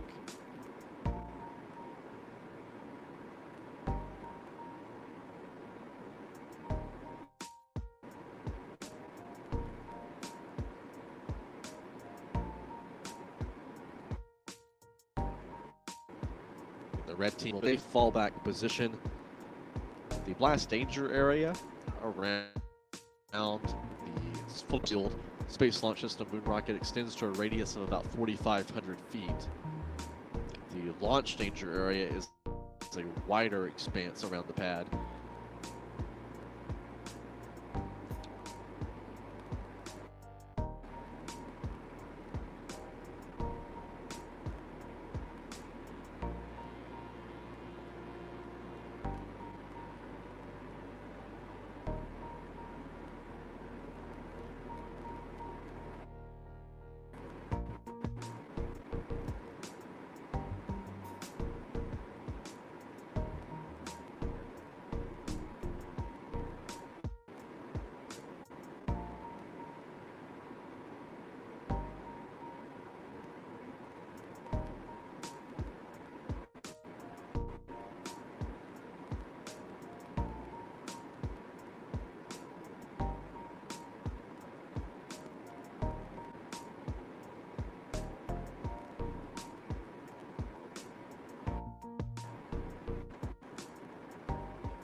A view of the Artemis 1 moon rocket from a camera on top of the vehicle assembly building. That's the 525-foot tall hangar where the rocket was stacked back in 2021.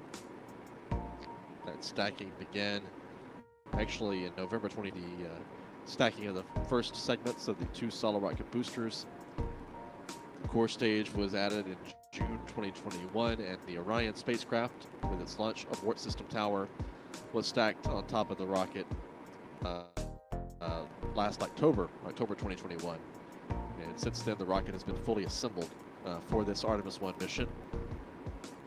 It rolled out to the pad for the first time back in March for the first series of wet dress rehearsals with fueling tests. These were practice countdowns to rehearse procedures and to iron out kinks in the ground systems and the rocket before making a real launch attempt. This countdown tonight is the closest we've been to getting to the launch itself for the Artemis 1 mission. The previous launch attempts back in August and September were scrubbed before the countdown reached this point.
see here, the liquid hydrogen tank on the core stage is down to 97%.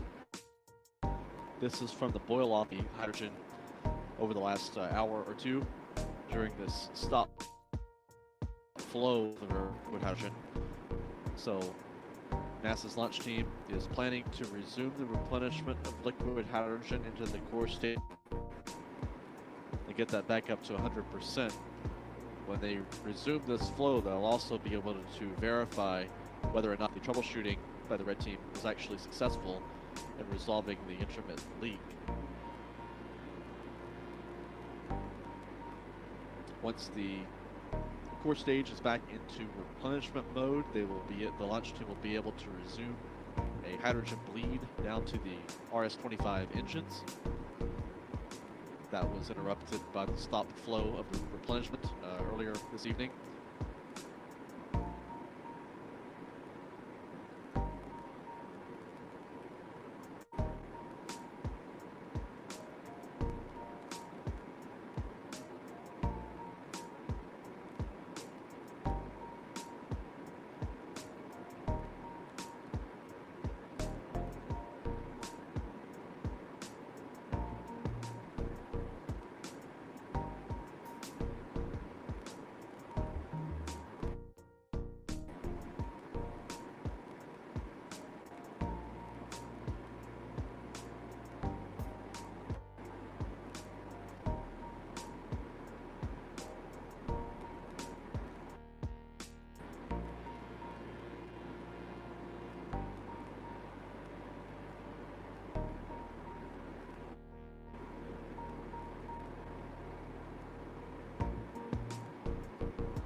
We're here with Mark Berger, the launch weather officer, who's joining us in our building at the KSC press site to give us an update on the weather forecast for the Artemis 1 launch window, which opens at 1:04 a.m. Eastern Time, runs for 2 hours. Mark, how's the weather looking right now for this launch window? The weather still looks really good. So, of course, during tanking, we're looking at thick clouds that were moving over the Cape, and of course, that's not a concern for tanking, but it could potentially be a concern for launch. And so we had a POV probability of 20 to 10 as those clouds have thinned out. As you had mentioned, there's a few storms offshore, some of them spread towards us here during the window, probably more towards the end of the window. That as well. Still an excellent chance of us launching from a weather perspective. Can you talk about what's the threat or risk of the weather launching that you're worried about? I know it's a small probability of violation, but if there were clouds that violated the weather rule, what would be the risk?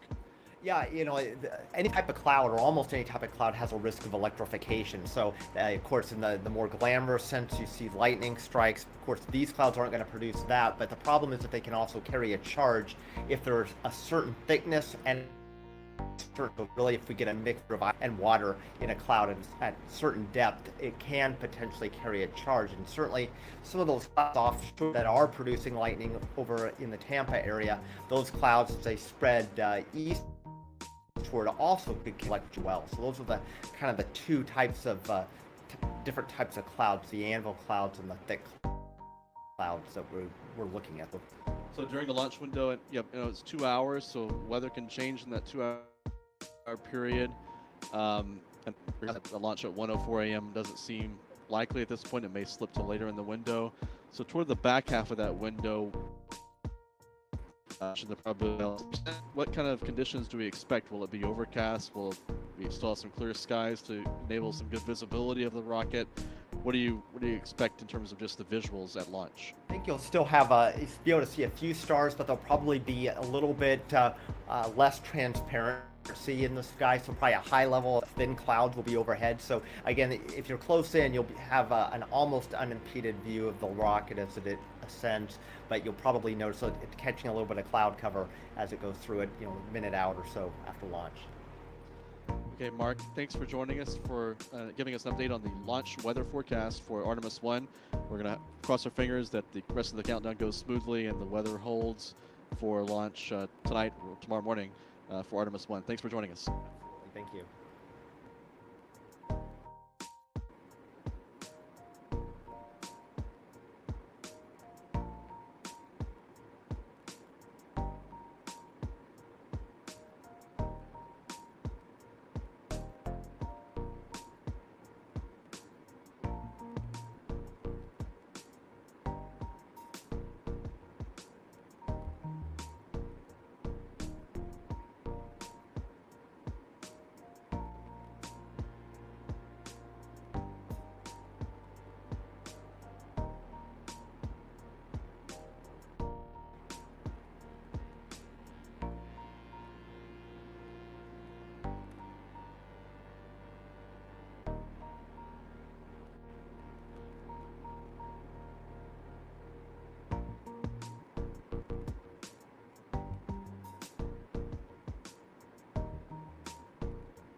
An update from NASA Launch Control. The Eastern Range, the Space Force's Eastern Range. The Space Force's Eastern Range is currently no-go for launch due to a problem with one of the range's radar sites that's used for tracking the rocket after launch. So that's the news there. However, on the good news front, the liquid hydrogen replenished flow has resumed into the core stage out at pad 39B after the red team technicians torched down bolts on a leaky valve. So that is promising news regarding the hydrogen leak issue. The range is currently red. They've lost data from a downrange rack. So we'll stand by for word on that issue.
Launch an update on the range issue involving the range's inability to access your site that's used to track the rocket.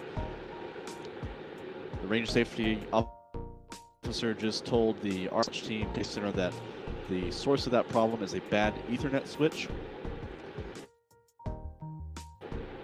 He is placing that switch, and that remove and replacement work is expected to take about 70 minutes. That puts us very close to the opening of the launch window at 1:04 a.m. Eastern time before that range issue can be resolved. Notwithstanding that, the countdown is already running behind schedule due to the hydrogen leak in the replenishment system for hydrogen on the core stage. That issue does appear to be resolved, but the team lost time in the countdown during that troubleshooting effort. So we don't have any clear picture of when during the window the Artemis 1 moon rocket could be ready to fly. But the last update we received now some time ago from the NASA Launch Control Center is that they were unlikely to be able to make a launch at the opening of the 2-hour window. Again, the window opens at 1:04 a.m. Eastern Standard Time.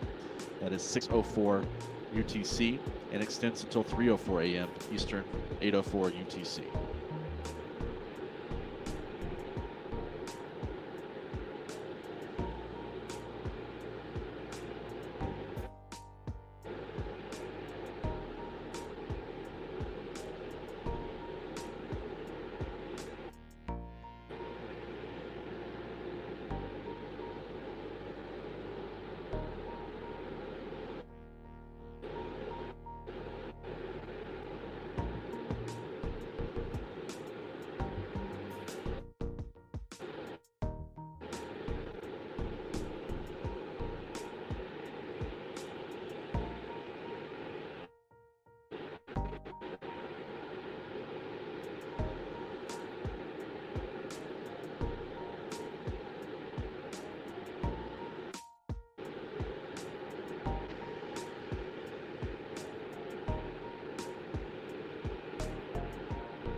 Running coverage of the Artemis 1 countdown. I'll give you a brief recap of where we are. We're now easing of the launch window at 1:04 a.m. Eastern Standard Time to begin the first test flight rocket, a Space Launch System moon rocket, to begin the Artemis 1 test flight. The codes for two that runs until 3:04 a.m. Eastern Time, or 8:04 UTC. Countdown operations this evening progressed smoothly with full tanking of the first vehicle on pad 39B here at Kennedy Space Center. But the launch team encountered a hydrogen valve in the hydrogen replenishment system for the core stage. That leak exceeded requirement for that system. A sensor detected concentrations of the level. So the launch team dispatched a red crew to the pad to tighten on that valve to resolve that leak. The red team spent about 45 minutes at the pad doing that work, and it appears that issue is behind the launch team now, has been resolved with replenishment of liquid stage. This replaces the hydrogen that boils off during the countdown. The liquid hydrogen stored at about minus 423 degrees Fahrenheit and transitions from a liquid to a gas time atmosphere here in Florida. So there has to be a stable replenishment according to the launch team, has been restored.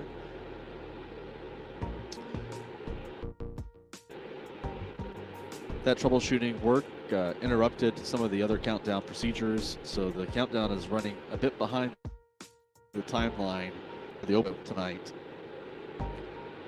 But we haven't heard any details or specifics on exactly how long the launch could be delayed into the 2-hour window. The other issue currently being discussed is with the Eastern Range, the Space Force's Eastern Range here at Cape Canaveral. That involves access data from a tracking radar. The range says that issue has been traced to a bad Ethernet switch. That Ethernet switch is replaced in an effort to restore access to the radar data. Data is believed to be required or mandatory for the launch, so this issue needs to be resolved. Go ahead tonight.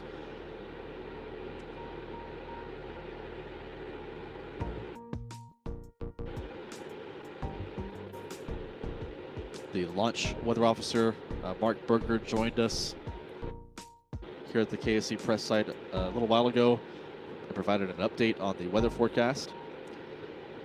The probability of good weather for launch remains at 90%.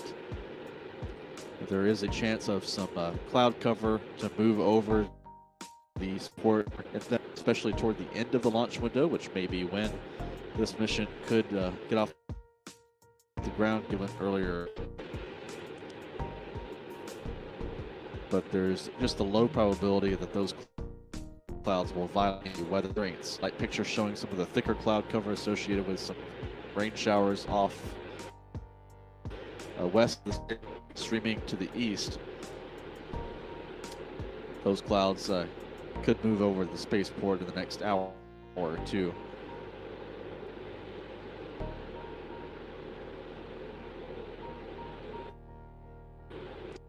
Here's the mobile launcher tower at pad 39B. You're looking down at the Orion spacecraft. The spacecraft is encased within an aeroshell for launch. The United States writing there is the aeroshell that covers the crew module.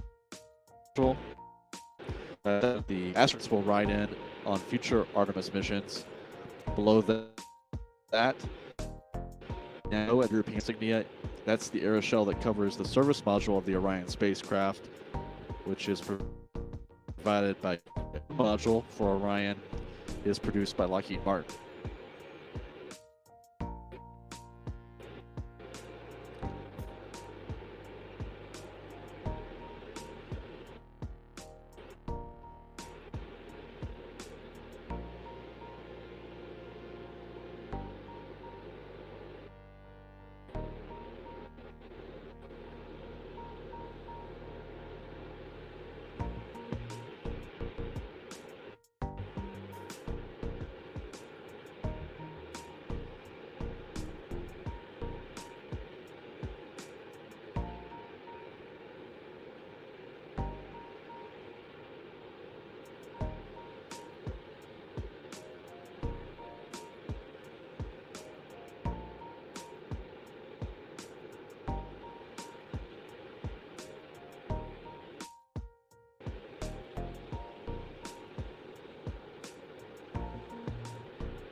Latest update from NASA Launch Control here at Kennedy Space Center. It's about 50 minutes remain in the work to swap out a switch that's causing the loss of data from a range tracking radar. Again, the core stage liquid hydrogen system is back into replenish at this time.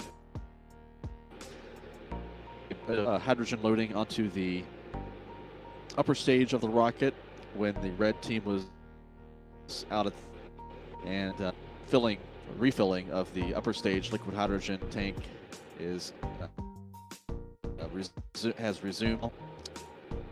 So the launch team is posturing to get the fully once again. It was fully fueled earlier in the countdown before this leak was detected. Trying to get back to that state as the countdown clock has just passed T-minus 50 minutes. T-minus 40 minutes, rather. An hour and 10 minutes remaining until the opening of the launch window for Artemis 1.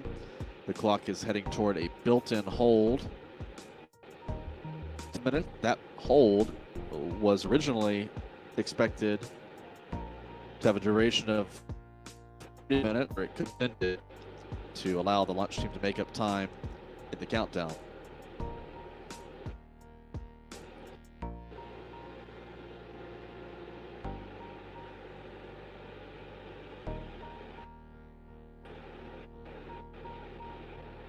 If you're just joining us, you haven't done so already, hit the like button here on our YouTube. It helps us gain a larger following and a larger audience for our coverage tonight. We want to bring this countdown and launch to as many people as possible. And by hitting the like button, you're helping us achieve that. You can support our coverage by becoming a member of our YouTube channel. You can hit the join button. We have different membership levels to choose from depending on which level you select. You can gain access to bonus members-only video features, and you'll be supporting our coverage. The way to support our coverage is to donate in the Super Chat here on our YouTube stream. We've had several, and if you're enjoying our coverage and our efforts to bring you this live for Artemis 1, you can register that in the Super Chat here on YouTube.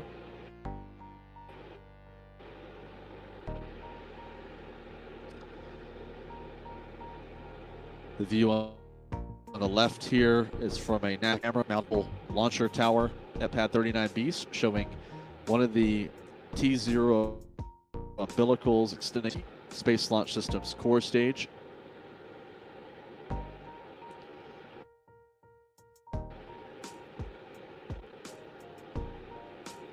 This is one of the umbilicals that will be retracted away from the rocket when zero to allow the Artemis 1 mission to get underway.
It's a nice shot from one of the launch pad cameras showing the 4 S-20 engines at the base of the core stage.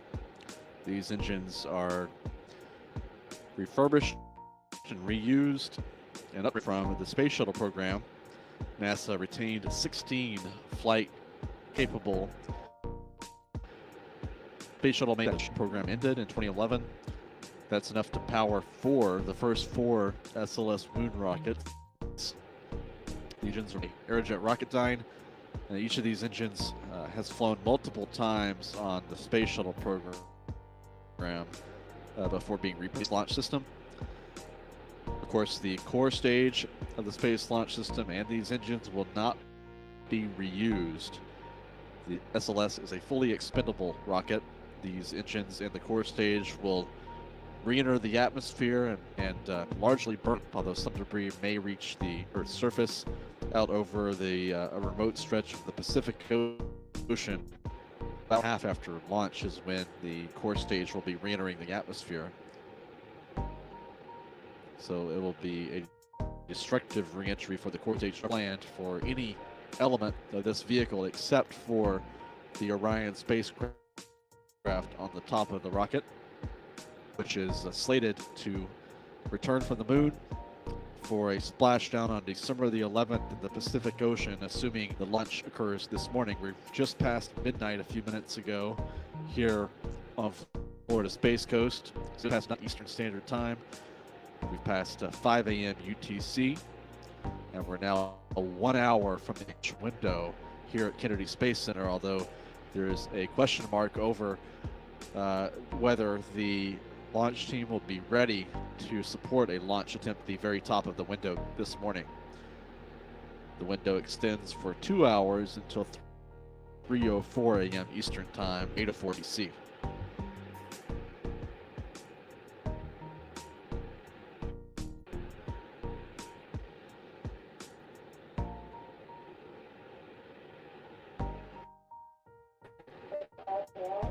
And this is Kennedy Space Center Spaceport. SLS Artemis rocket schedule on Flex 39.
NASA's Artemis 1 countdown clock is now passing T-minus 15 minutes. A built-in hold at T-minus 10 minutes. So we'll see that countdown clock pause when it hits 10 minutes. We're 45 minutes until the opening of the launch window this morning here at Kennedy Space Center. From the launch team on whether they expect to be able to hit the top of the window or whether the launch time could be pushed back later into the 2-hour window this morning.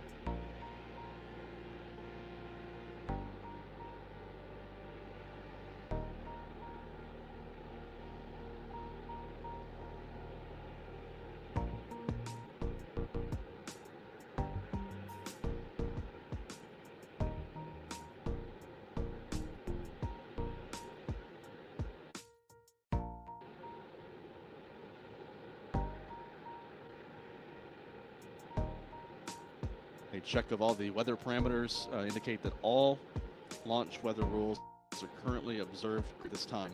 No big surprise since the weather forecast called for a 90% probability of acceptable weather.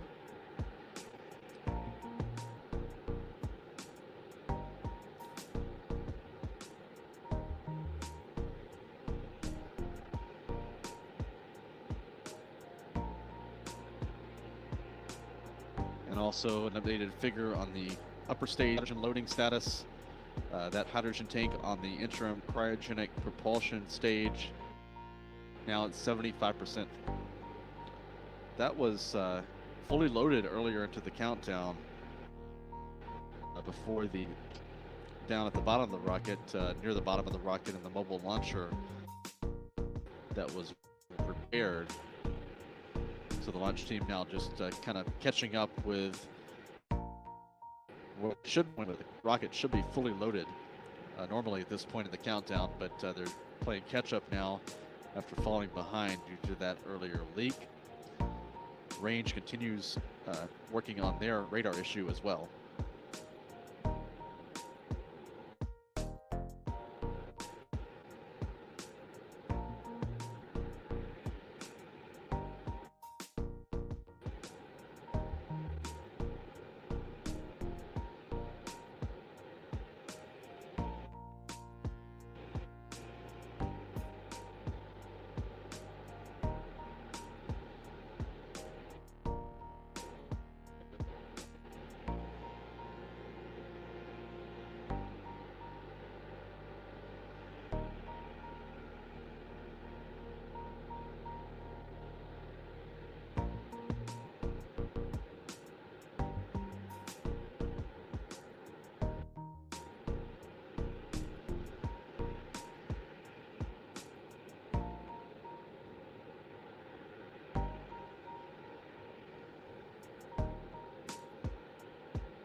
The Artemis 1 countdown clock is now at T-minus 10 minutes and 20 seconds.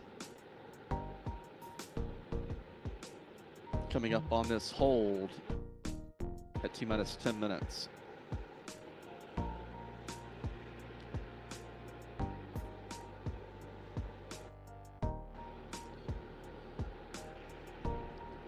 T-minus 10 minutes and holding. Launch holding at T-minus 10 minutes. Countdown clock affected during this to begin this built-in hold at T-minus 10 minutes. This hold was programmed to have a duration of 30 minutes, or it could be extended because the Artemis 1 countdown, the launch team is running a bit behind schedule. So the hold duration can be adjusted to account for when the team believes they'll be ready to proceed into the terminal countdown.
now about 30 minutes until the opening of this morning. We're awaiting an official update from Artemis Launch Control on the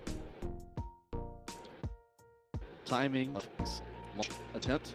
The window again opens in 30 minutes at 1:04 a.m. Eastern Time, runs 3:04 a.m. Eastern Time, and NASA's launch countdown commentator Darrell said likely that the launch time will be delayed some length of time into the window this morning, but the Space Force's Eastern Range has reported that the Ethernet switch that was causing the problem accessing that's required to track the rocket and help ensure that it stays within its flight corridor, that switch has been replaced. So that issue, if not already resolved, so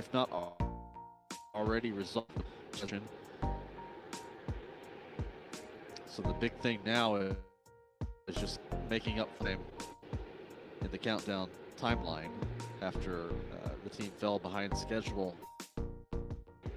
due to and troubleshoot the intermittent hydrogen leak in the hydrogen replenishment system and a valve launcher.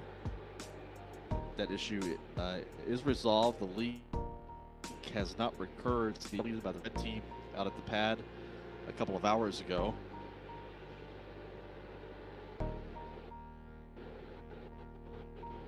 And the weather parameters continue to look favorable for liftoff with favorable conditions. And all weather rules right now are currently observed. There is a layer of relatively thin cloud over for this, but these are not an issue for launch. They may impede the mission does get off the ground this morning, especially when it comes into the upper atmosphere and heads down range. But we have clear view right now in the countdown sequence. If everything some of the tasks at this point would be involved performing what's called the pre-start stage units. These core stage auxiliary power units, or CAPUs, power steer the rocket, steer the core stage engines during flight.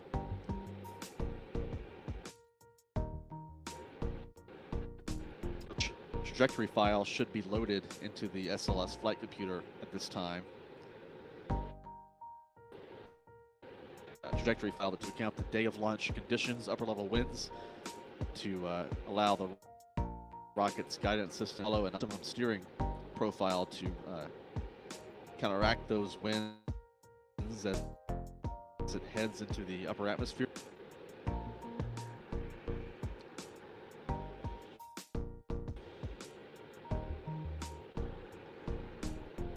Another activity that should be occurring about this point in the countdown this is the flight control preps on the interim cryogenic propulsion stage built by United Launch Alliance for the SLS moon rocket, and the flight control preps involve a slew or engine on that upper stage. That should be happening about this point in the countdown time on schedule, but there are adjustments that have had to be made due to the delay earlier from that leak.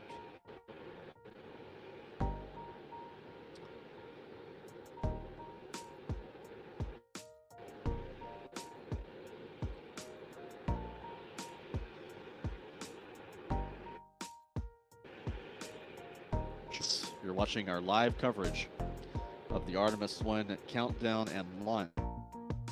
We are now reporting from Kennedy Space Center in Florida, where we are about 25 and a half minutes from the opening 1-hour launch window.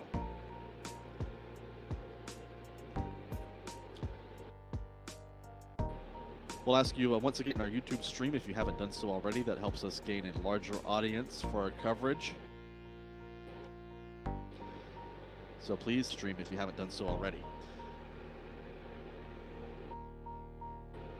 Our coverage by becoming a member. You can click the join button here just below our video feed, our video window here on our YouTube channel. We have different membership levels available for you to choose from depending on which level you select. You can gain access to exclusive members-only video features from our launch coverage here in Florida, and you'll be helping us maintain and expand our coverage of the launch industry and space industry, both here locally in Florida Space Coast and around the world.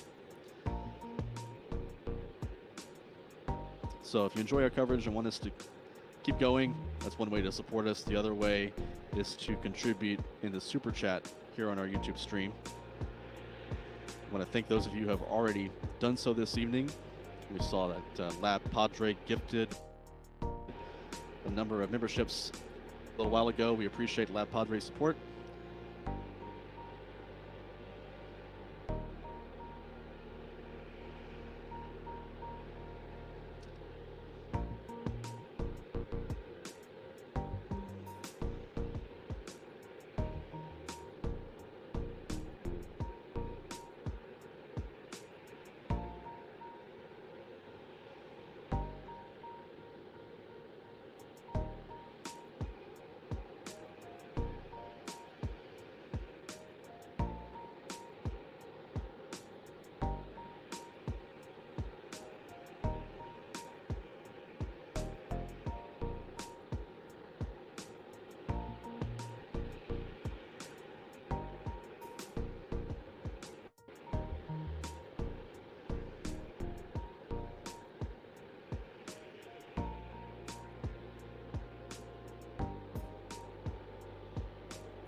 So the latest report from Control is the range has finished their work to replace a faulty Ethernet switch, which allows the range to enter what is known as the open loop checks. These are tests of the flat termination system that would be used to destroy or blow up the range, the eastern range here at Cape Canaveral is charged with public safety, responsible for the minimal risk from a rocket launch to public safety. That is, all these rockets that launch from the Cape have a flat termination system. These would dump the rocket if it threatened any populated areas. So the testing of that system and the sending strut command to the rocket is set to begin soon.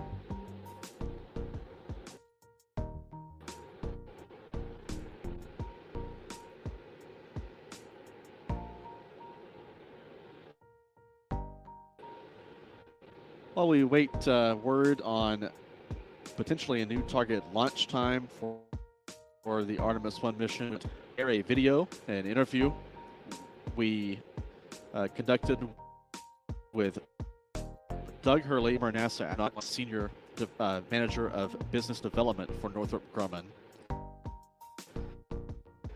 We just back in late August before the first Artemis 1 launch attempt. He, of course, flew on SpaceX's SpaceX first astronaut mission back in 2020.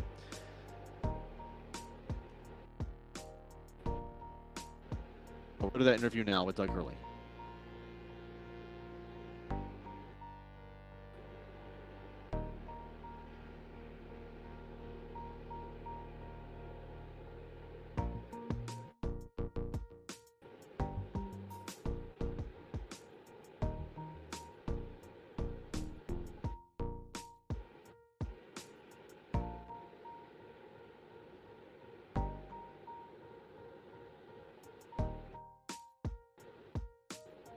After the interview with Doug Hurley here in a few moments while we work out an issue here at Kennedy Space Center. Just an update on the status of the launch time. There's no update. NASA TV commentator Daryl Nail reports that it is likely at the launch time from the opening of the window at 1:04 a.m. Eastern Time.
Countdown was going to remain on schedule for a launch at 1:04 a.m. Eastern Time, the opening of the window. We'd expect the countdown clock to resume in less than 7 minutes, but that does not appear to be likely as the launch team continues to play catch up here with some of the milestones that they missed earlier in the countdown that were delayed by this hydrogen that is now resolved.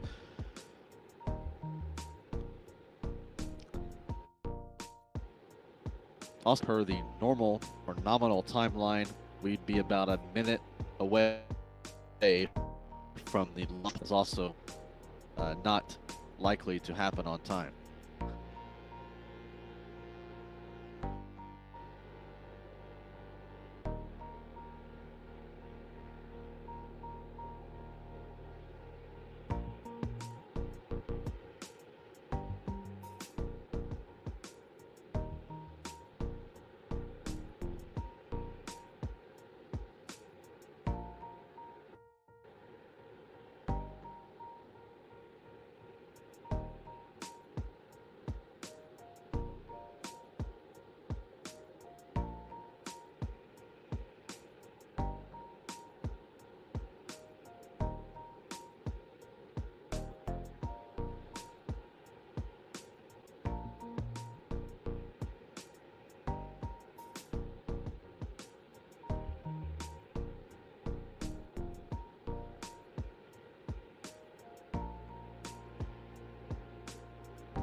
You'll notice the countdown clock remains at T-minus 10 minutes and holding, so the clock did not resume as scheduled if the NASA team was going to target the opening of this morning's launch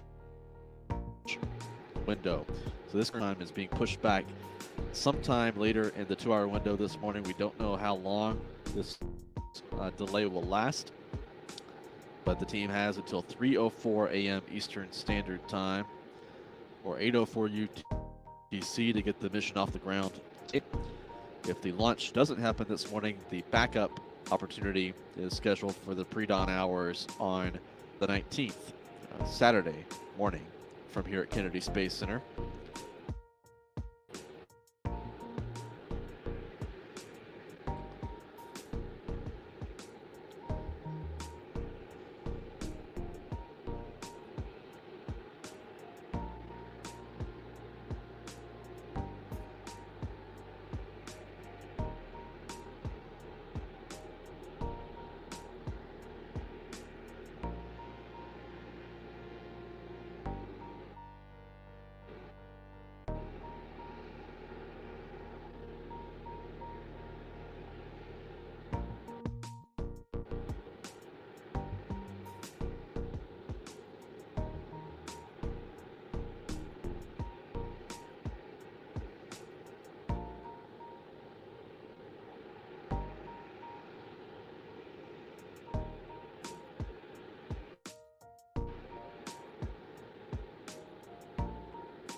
I want to draw your attention to our clocks on the upper right of our feed here. As you can see, the countdown clock remains in hold at 10 minutes. This is now an extended hold at 10 minutes. The countdown clock, if everything was on schedule, should have resumed about 5 minutes ago to count down to the opening of the launch window. The clock below rating is actually down to the opening of the launch window this morning. However, the launch will not be happening at the opening of the window. As the Artemis 1 launch team catches up on some work that fell behind schedule earlier in the countdown. One of the two main tasks facing the team right now is completing the full fueling in topping mode with liquid hydrogen on the Space Launch System's upper stage. The main of note right now is communications and telemetry data link checks between the teams. This verifies a good command path for uplinked from the Range Safety Officer console down at Cape Canaveral Space Force Station to the rocket in flight. If it flies off course, the Range Safety Officer would send a destruct command to activate the flight termination system on board the vehicle. So for public safety reasons, that's why that flight termination system exists and is on the rocket, as it is on all rockets that fly out of the Cape. And the range wants to verify they have an ability to send a destruct command to that system. That testing was delayed due to switch failure that has now been resolved. The Ethernet switch has been replaced. During that troubleshooting, they fell behind schedule with that testing, which is now underway. So no estimate at all right now on when the rocket will be ready to fly this morning, but the teams remain in a posture to support a launch attempt and a terminal countdown leading up to hopefully a liftoff before the end of the launch window at 3:04 a.m. Eastern Standard Time or 8:04 a.m. UTC.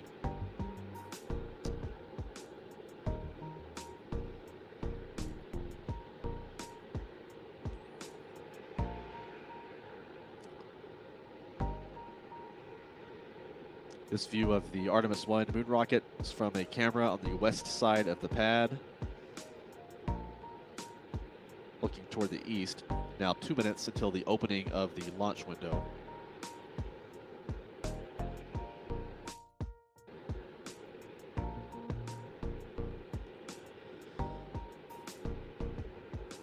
Again, if you want to support our coverage, you can do that by becoming a member and joining our YouTube channel by clicking the join button. You can also contribute in the super chat here by using the super chat here on YouTube. We want to thank those of you who have contributed in that manner. Most recently, a big thank you, a shout out to Richard Tarpley for his contribution in the chat.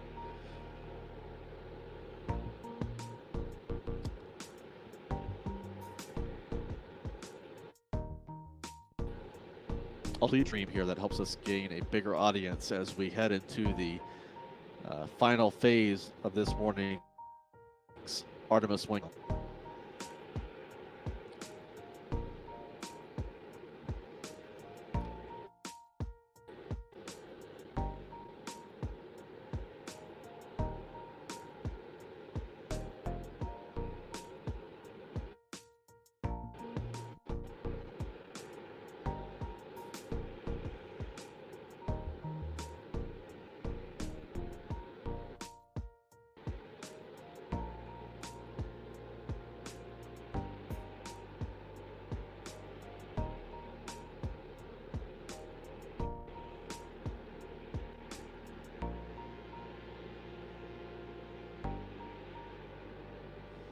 See, with that launch window open clock, we're now approaching the official start time for this morning's launch window, which is at 1:04 a.m. Eastern Time.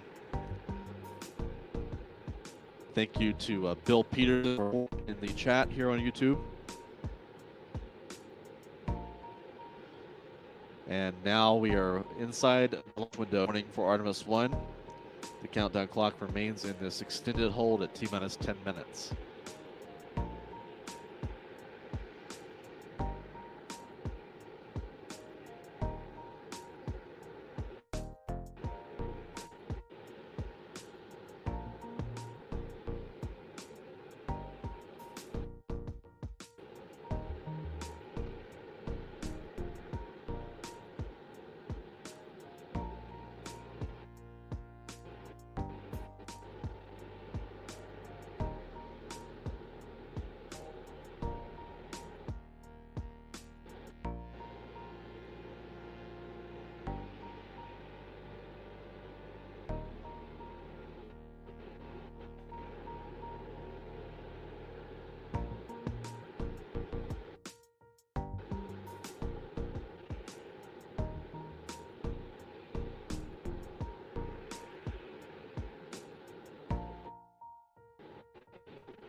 an update from NASA on a potential new target launch time. We're going to try again to air with Hurley, former NASA astronaut, commander of the first astronaut mission on spacecraft, space shuttle pilot, Marine Corps fighter pilot, and now a senior director of business development and prime contractor for the 2 solid rocket boosters on the Space Launch System. Okay. We're here with Doug Hurley, Senior Director of Business Development at Northrop Grumman, also a former NASA astronaut. Thanks for joining us. We're on another big launch, which you have a lot of experience with. You were the pilot of the last shuttle flight. You were spacecraft commander for the Mo-2 mission. You're not on this mission, you're not on the spacecraft, but it's another big day for the space program. Can you talk us? Yeah, I think you put it perfectly. It's just it's an exciting evolution of space flight. Long overdue, in my opinion, for us to be going to the moon again. And then, as we've heard, using it as a stepping stone ultimately to Mars goal. So, yeah, it's just so neat to be back at Kennedy and to be ready, for a launch in just a few days. I mean, an incredible amount of work has gone into this vehicle. People have worked significant portions of their career already to get it to this point, which is just amazing. But we're here and we're ready to go. So can't wait for it. This is a test flight. We've been warned of the risks and what can go wrong. Have a particular mission, or do you wish in the back of your mind that you were able to strap in, or one of your colleagues was able to strap in to? Yeah, a great question. My personal perspective as a test pilot, this is exactly what we should be doing. Build up a approach to human spaceflight. Test of a vehicle. We're going to test it probably much more than we would with a crew on it. It's a 100-day mission. The crewed flight for Artemis 2 is going to be significantly shorter. So just to get an understanding of start to finish, and then be able to crawl all over everything when we get back, or look at the data, because obviously there's significant portions of it designed to come back. But we're going to be able to get Orion back in the Pacific sometime in October, and get a good look at the, that's probably the biggest test objective for this flight, at least from what folks are saying, is testing that heat shield at those velocities and making sure that it's safe, no issues for crew when we put them on them for the next flight. A decade ago, I think NASA and the NASA Administrator Charlie Bolin kind of identified 3 big objectives for the agency over the 2010s. One was commercial crew, one was James Webb Space Telescope, the other was Space Launch System. And we're on the verge of the third one. I just wanted to, if you look back at the end of the shuttle program, that development leading up to this point, just your perspective on how far the agency has come since July. I can't tell you how much doubt I think a lot of in the crew office, but in general in the agency, at the end of 2011, what are we going to do? Where are we going? Now, I think it was even worse from a public standpoint. It's like, okay, you guys are done flying, no flying to the space station. We're still, flying crews, albeit on Soyuz rockets, but we're still doing that. But it really was, I give Charlie, of course, I flew with his son in the Marines, and I know Charlie really well and think the world of him. Tough time, and nobody better than him to be at the helm of NASA and to point us in this direction. And then just see that and the understanding that he had that we would get to this point literally 12 years later. We had a successful commercial flight. The first one was in 2020. We've done a number of those now. James Webb, by every possible measurable, it just really has done amazing. Just the pictures that they showed the other day. It's just, and then just, from a personal standpoint, being having flown on DM2, and then now being part of SLS with the boosters, it's just it's unbelievable. And you know, we owe it to Charlie, not to mention the nation, to make this a success. Mitch, if you could talk about what kind of performance they're going to provide, Yeah. and some of the features of these boosters here. A couple bits of trivia. My good friend Mark Tobias is the real expert on, you know, so that I'll just talk a little bit about the differences. So these are shuttle heritage boosters from the standpoint, and so these boosters, there are segments here that I flew on STS-127. I don't think there are any STS-135, but there's also a boost part that my wife flew on. So we've got very good family history here. It's 5 segment 4, the 4th shuttle. SLS requires bigger boosters, more oomph, so 25% more thrust, 1 million pounds per booster. So we've got an 8.8 million pounds of thrust at launch for the entire stack, and that is the booster. So an incredible amount of power, but we understand the hardware. Obviously, it's an incredible amount of shuttle heritage, as I said. So we're excited to be, you know, that for SLS and Orion, and we're looking forward to Monday. You know, a lot of distinctive crackle from those SRBs. I was just gonna say that the crackle is what I'm looking forward to hearing. I would guess you're gonna really kind of overwhelm the sound of the main engines. I thought whenever I watched one in person, to hear that very distinct crackle of that solid rocket propellant being burned. So looking forward to it, and hopefully if the weather cooperates, we're going to see the separation on Monday. So 2 minutes and 6 seconds.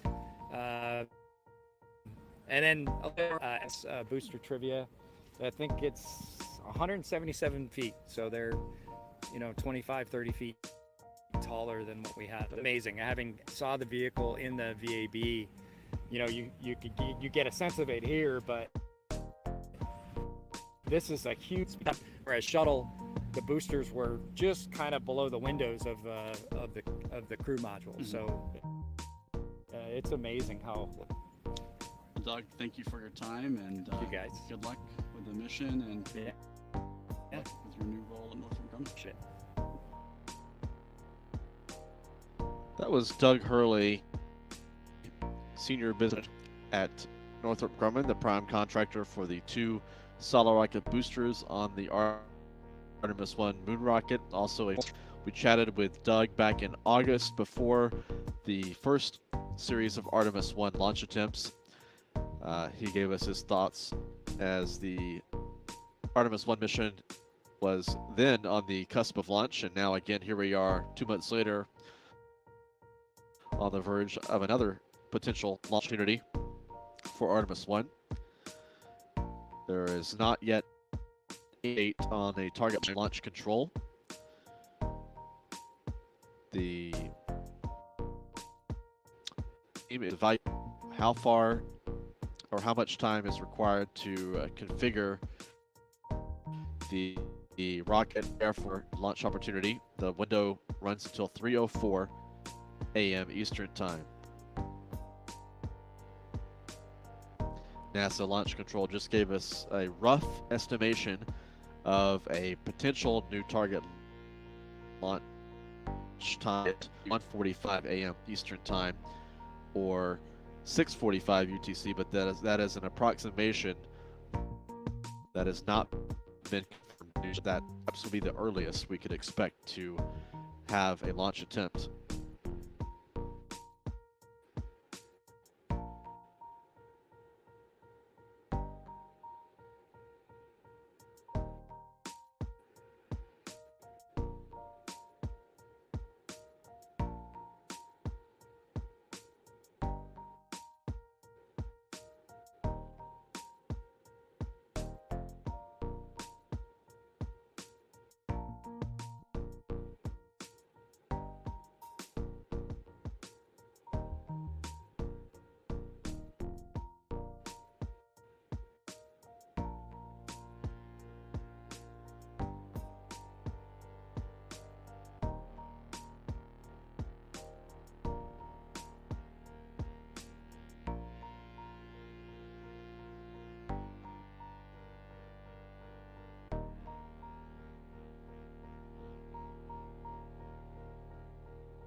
While we wait an official new target launch time, we want to show you this map showing the possible trajectory of this morning's mission.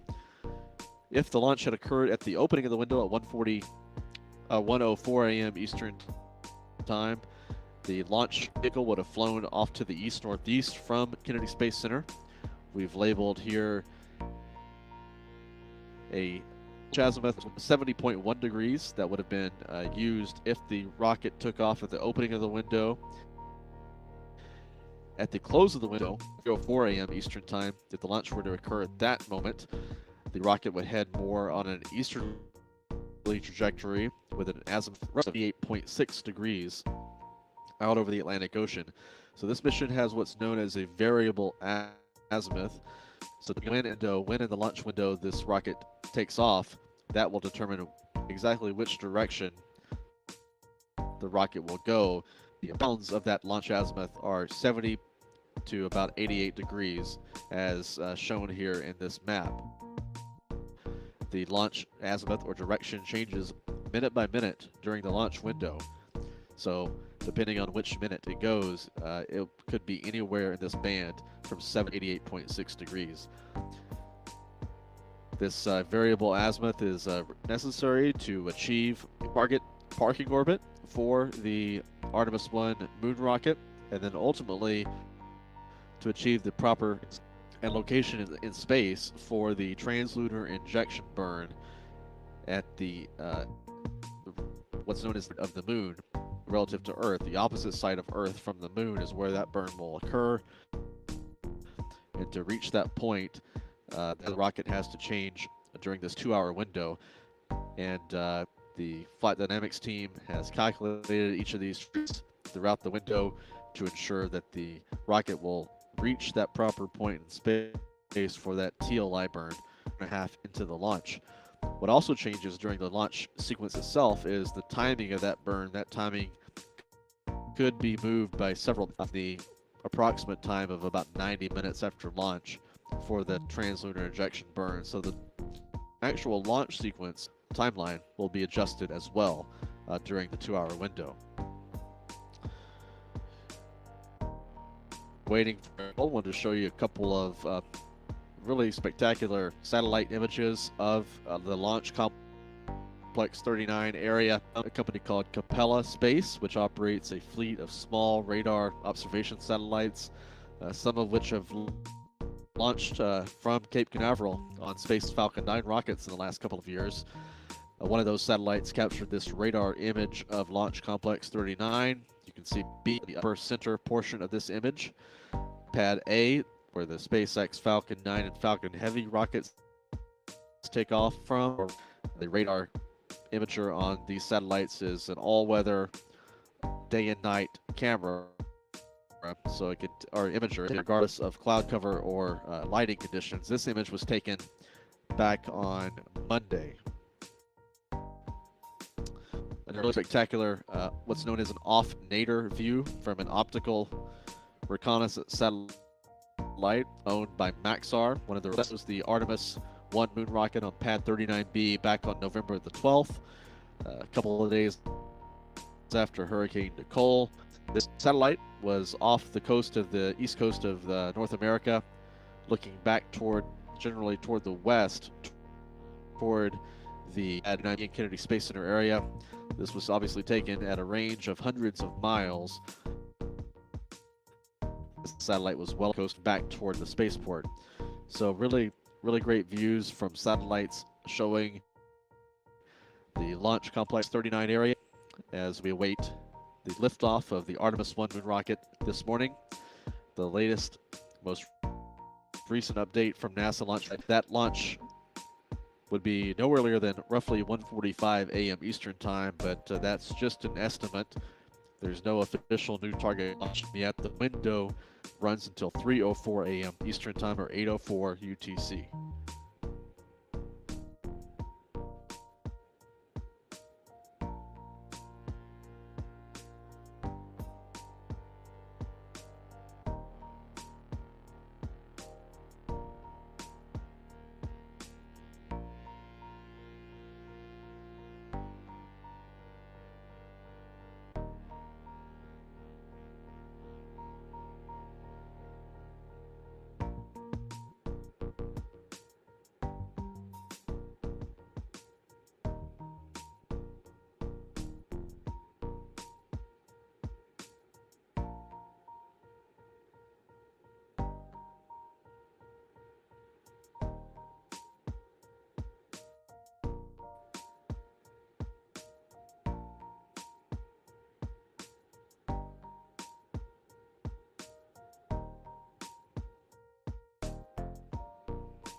Another issue of note that has now been cleared by NASA's Artemis 1 team, but they were working a little bit ago, involved an indication that some RTV, or room temperature vulcanizer, outside of the Orion spacecraft has come loose a bit around a sensor area.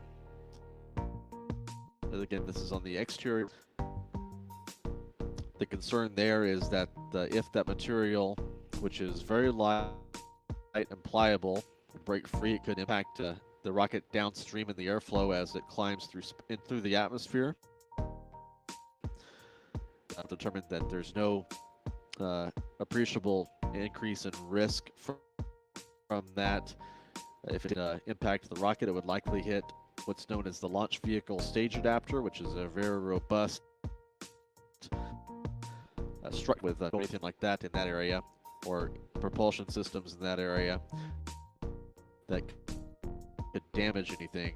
This is an issue that was assessed by the NASA mission management team on Monday, involving another RE sealant that had come free during Hurricane Nicole, and the NASA mission they cleared. And then during this countdown, they've seen another area of RTV that may be at risk of liberating. Likewise, they have cleared that issue as well, so that's not going to be a constraint moving forward this morning.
Here's a look at some of the Space Launch System and Orion spacecraft. This graphic was prepared by Steve Kelly, one of our graphics, and a member of our team who works for Astronomy Now. Our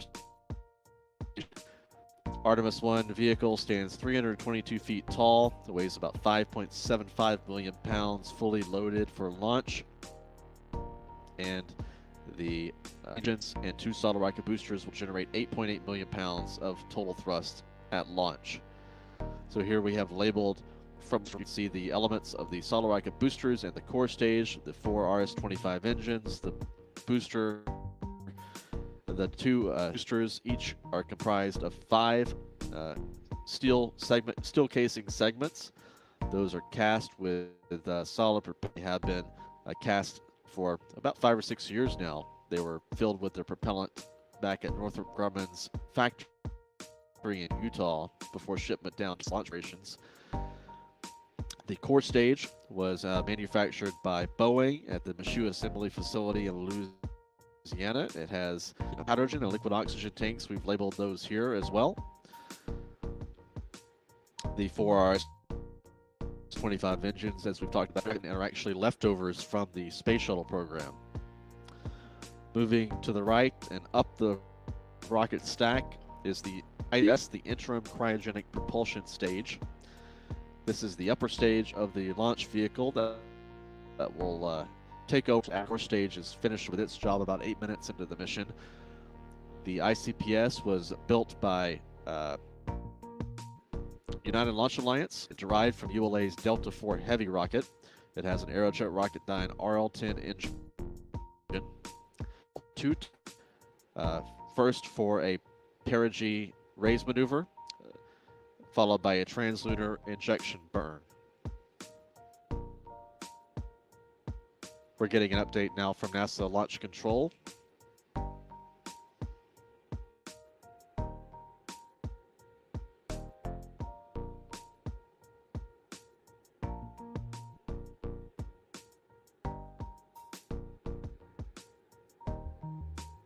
NASA's launch team reports that they believe they only have a few minutes of work left to do in order to catch up with the countdown sequence.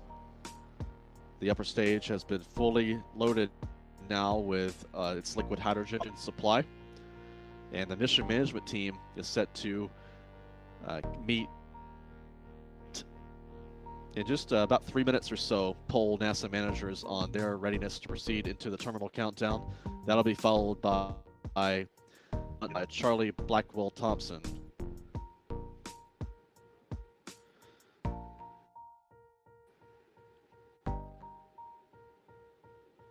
You can see a view inside.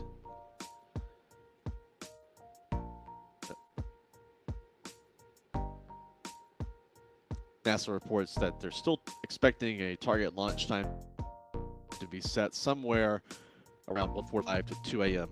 Eastern Time.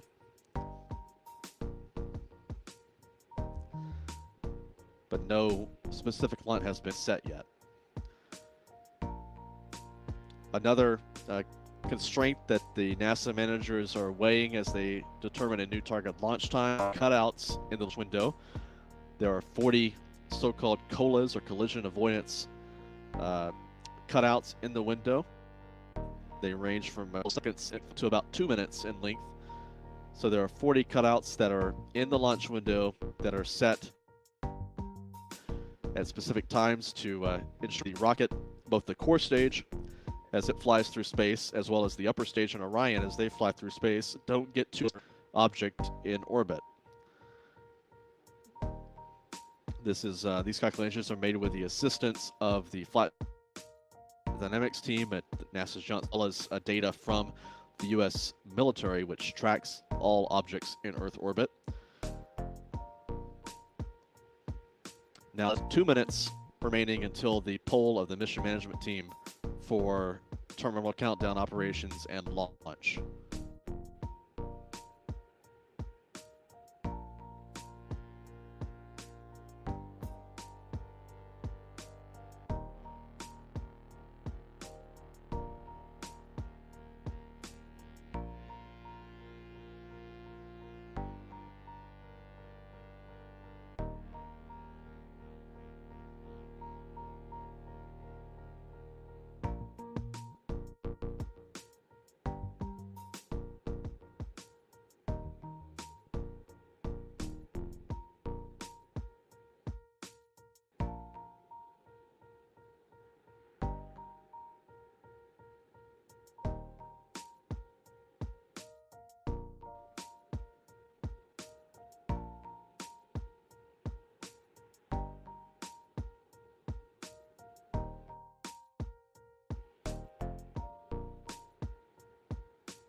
NASA Test Director Jeff Spalding just for no constraint this time.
I copy all entity. At this time, I will proceed with my poll.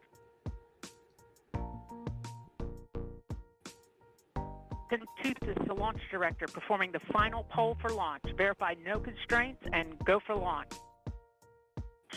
EGS. EGS Program Chief Engineer verifies that the EGS, SLS, and Orion Program Chief Engineers have no constraints and are go for launch.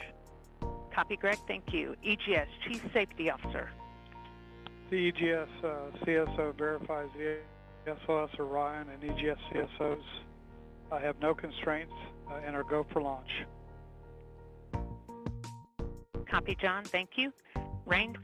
Weather has no constraints and weather is go for launch. Copy, LWO. And Mission Manager.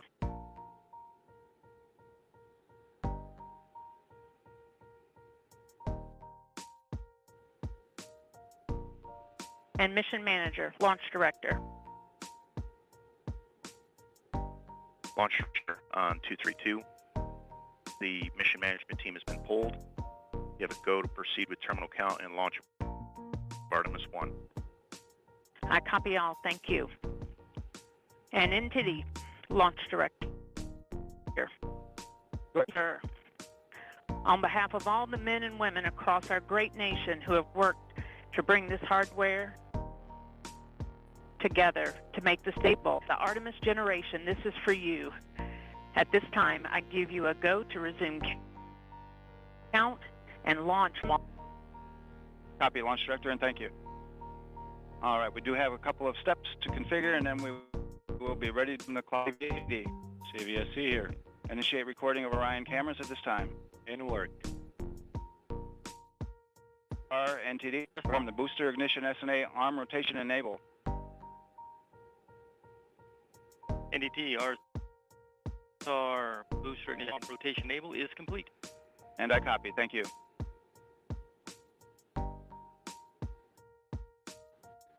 And all personnel, we are going to resume the clock here momentarily.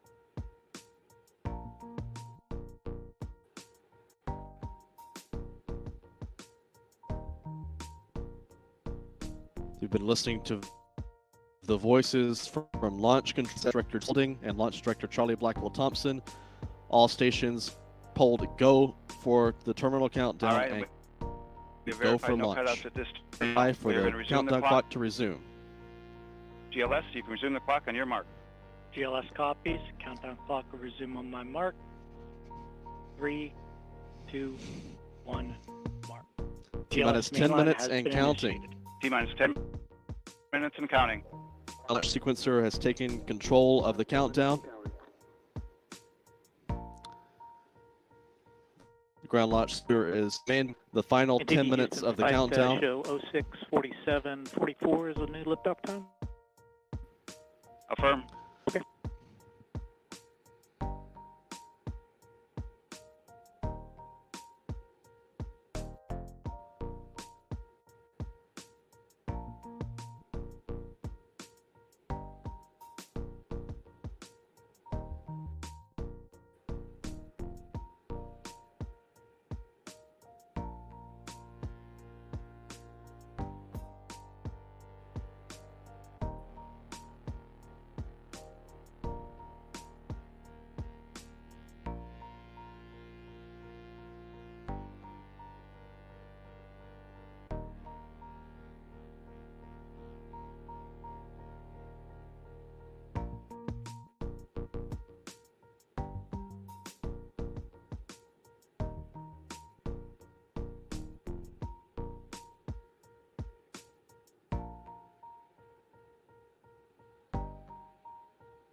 And it's 8 minutes and 30 seconds.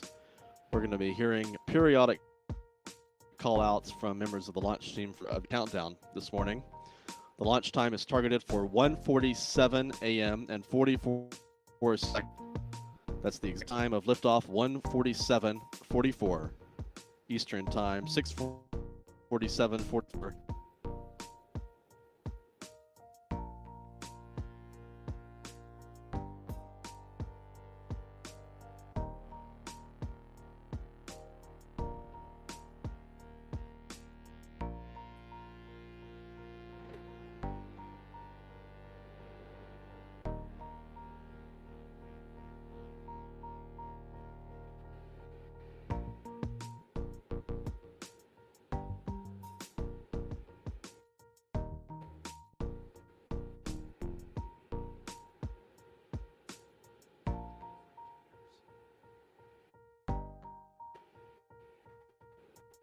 purging the aft skirt booster with high flow nitrogen.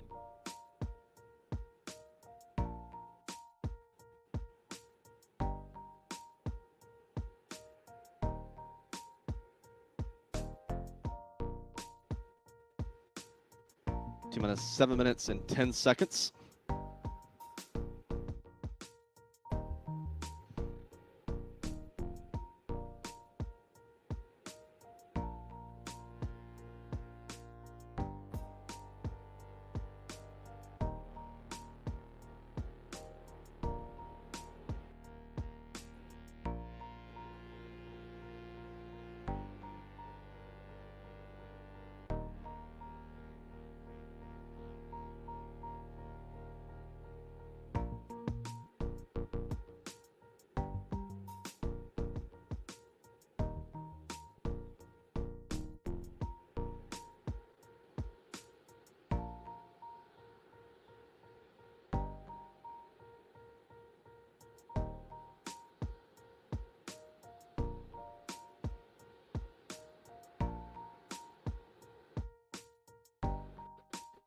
T-minus 6 minutes, the Orion spacecraft will be transitioned to internal power.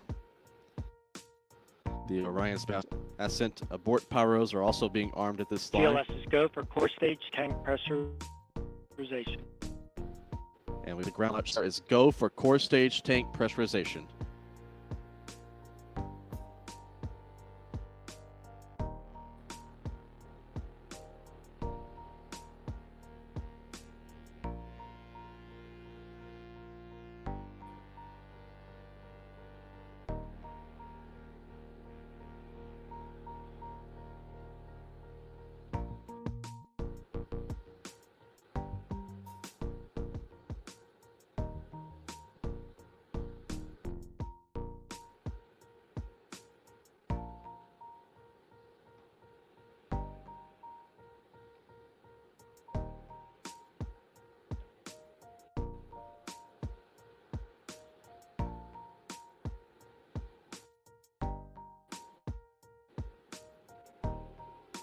GLS is go for FTS arm.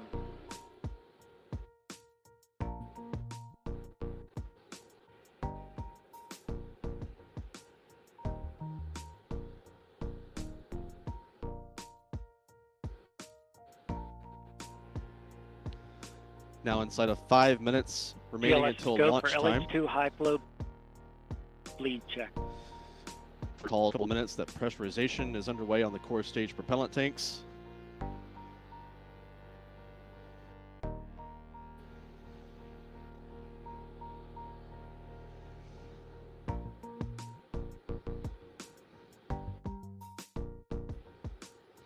That the 4 RS-25 engines are conditioned for launch. They're at the proper temperatures.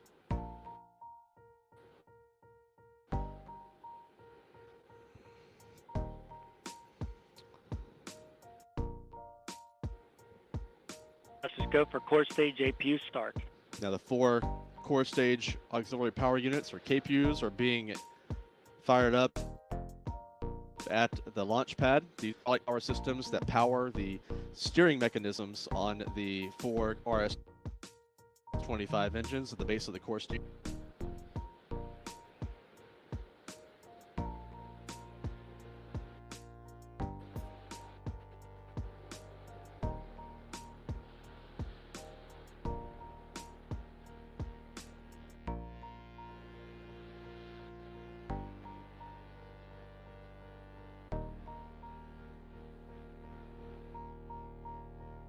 In the next few moments, we should steer check of the 4 RS-25 engines. GLS is go for purge sequence 4. For the call from controller that they are go for purge sequence 4.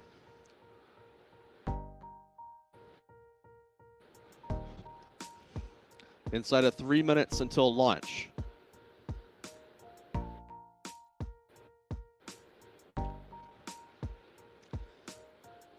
Pressurization now underway on the core stage liquid oxygen tank.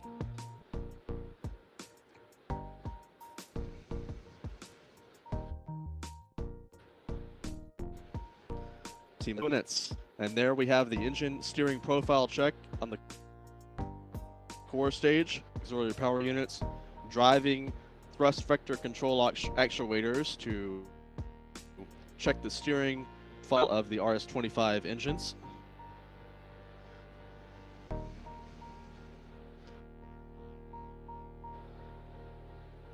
These 4 engines will generate about 500,000 pounds of thrust apiece, burning a liquid oxygen for upper and stage liquid. internal.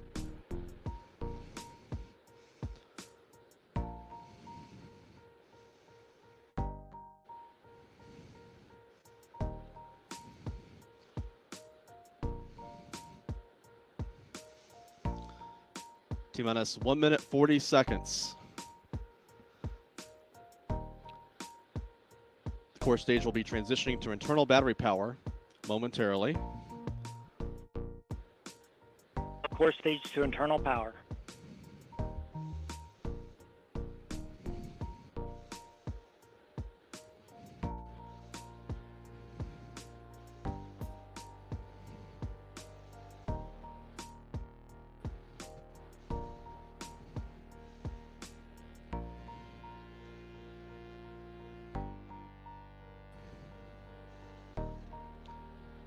T-minus 60 seconds, 1 1 minute remaining until the launch of NASA's Artemis flight.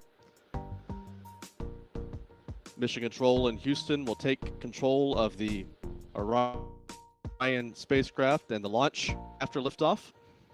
At T-minus 30 seconds, the ALS, the Autonomous Launch System, will take control of the countdown from the ground launch sequencer. GLS is go for ALS. And there's the transition to automated launch sequencer, 30 seconds to go. Ignition of the 4 RS-25 engines is planned at T-minus 6 seconds. 20. 15. T-minus 10 seconds. GLS is go for Hydrogen 4 stage igniters engine have start. fired. There's the sound. R5 engine ignition. Booster ignition. The Space Launch System, Artemis 1, on the way to the moon.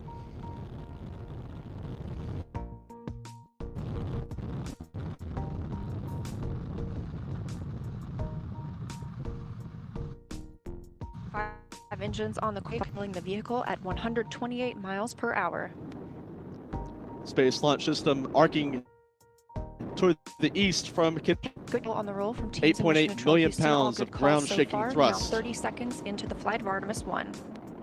First milestone will be forward the path to about 1 minute We're and hearing 9 a seconds into big launch. rumble here at This the is press site greatest about 4 period of miles from the atmospheric pad. force on the rocket.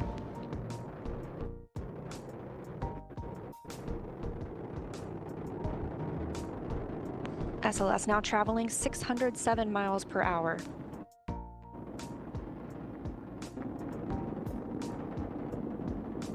You're looking at 8.8 million pounds of maximum thrust. Quiet here in the loop control.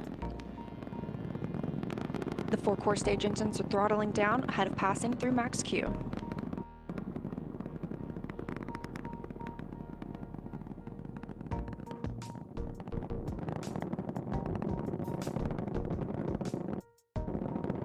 Now 1 minute and seconds into the flight, traveling at 1,420 miles per hour. The 4 core stage engines are backed. The next major milestone will be for the solid rocket boost jets and 11 seconds into the flight, so about 30 seconds from now. Again, quiet here in Mission Control Houston as they monitor The Artemis sounds 1. of the powerful We're now solid rocket 16 boosters miles on the downrange Space from the Launch launch System. pad at Kennedy We're Space now Center, about traveling 20 over seconds from the 2,800 burnout of the 2 solid rocket boosters. They will jettison to fall into the Atlantic Ocean. They will not be recovered Standing on by this for mission. solid rocket booster jettison and shortly there.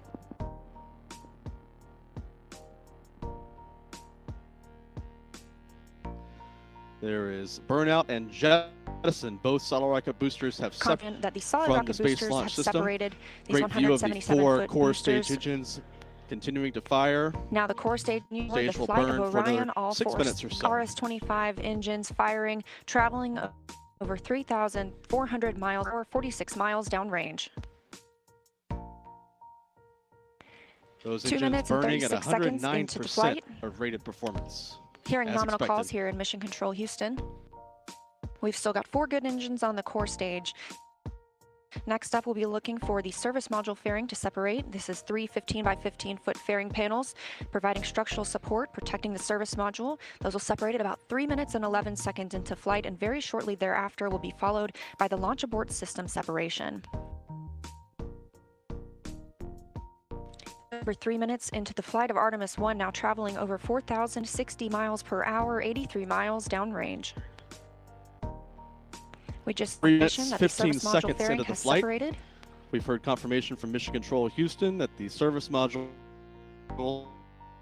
aerodynamic fairings have jettisoned. Abort system pyros have fired, separating those from Orion And we've as heard well. confirmation from For MCC future crew Houston that the launch abort system motor, jettison motor, has fired.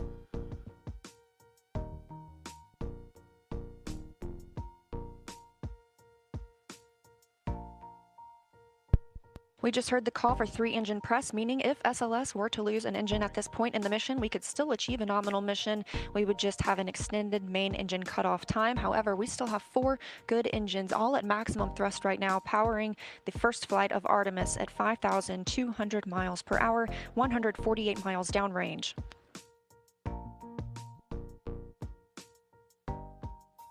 Four minutes, 10 seconds into the flight. We're about halfway through the core stage's performance on this Artemis 1 test flight. No issues We're 4 minutes reported and 16 seconds so far into the in flight this of launch. Artemis 1. 4 RS-25 So far, engines we've continue had firing. a clean ascent. Clean We saw ascent those solid rocket boosters reported from jettison Mission about 2 Control minutes in and 11 Houston. seconds after liftoff. Shortly after, we had the service module panels fairings separate, as well as the launch abort system. The launch abort system was inert for this flight, except to perform this separation. Those 4 core stage engines will continue to fire and power the flight of Artemis 1, now traveling over 6,800 miles per hour, 229 miles downrange. Booster flight controller reports that the engines are looking good. 5 minutes into the flight, 3 minutes remaining in the Our core stage burn. main All engine 4 cutoff engines time is about 8 continue minutes firing. and 3 seconds. We are now at 5 minutes and 11 seconds into the flight, 7,656 miles per hour. Again, 4 good core stage engines, those 4 RS-25 engines. The last time those core stage engines flew, they were taking space shuttles to orbit, and now with upgraded capabilities, they're launching the future of human spaceflight. 4 minutes or 5 minutes, 40 5 minutes, seconds. 42 into the seconds flight. into the mission. We are now traveling Velocity 8,800 now miles per hour, 8,800 miles per hour, 345 miles 345 downrange miles from the launch pad at downrange. Kennedy Space Center. Everything looking good. A little more than 2 minutes remaining in the core stage burn. Again, we are anticipating core stage main engine cutoff at about 8 minutes and 3 seconds. And about 10 seconds later, we'll see core stage separation, at which point Orion and the interim cryogenic propulsion stage will Space be Launch flying System free. core stage engines continue to be visible from our location here at Kennedy Now Space traveling Center over on the 10,000 eastern miles per horizon. hour, 6 minutes and 15 seconds into the flight of Artemis 1, 427 miles downrange. Quiet here on the A loop in Mission starlight Control Houston. Teams beacon continue on to the monitor eastern this first horizon flight. as the Space Launch System continues downrange. Plus 6.5 minutes. About a minute and a half now until that core stage main engine cutoff time. Our 4 core stage engines continue to fire at maximum thrust. Here's a neat animation from NASA showing what the current configuration is of the Space Launch System. The 2 boosters jettison, as we saw a few minutes ago. All 4 engines on the core stage continue firing. Coming up on 7th launch today, now traveling over 12,800 miles per Velocity hour, 12,800 563 miles per hour. downrange. Again, still quiet here in Mission 563 Control miles Houston. downrange. Artemis 1 has now disappeared from view behind some clouds just above the eastern horizon. As we prepare for main engine cutoff, the About a 4 minute remaining in RS-25 this engines four-stage are beginning burn. to throttle down.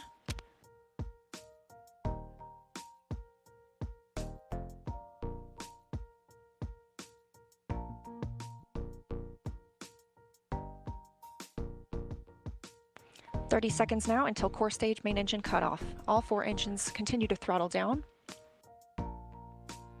The 4 RS-25 engines are throttling down to maintain a constant Now acceleration 7 minutes, on the 45 vehicle. seconds into the flight, As we traveling over approach main engine 16,000 miles cutoff. per hour. 16,000 miles per hour, the current velocity. Continuing to hear good calls here in Mission Control, Houston. We're standing by for core stage main engine cutoff. MECO, main engine cutoff.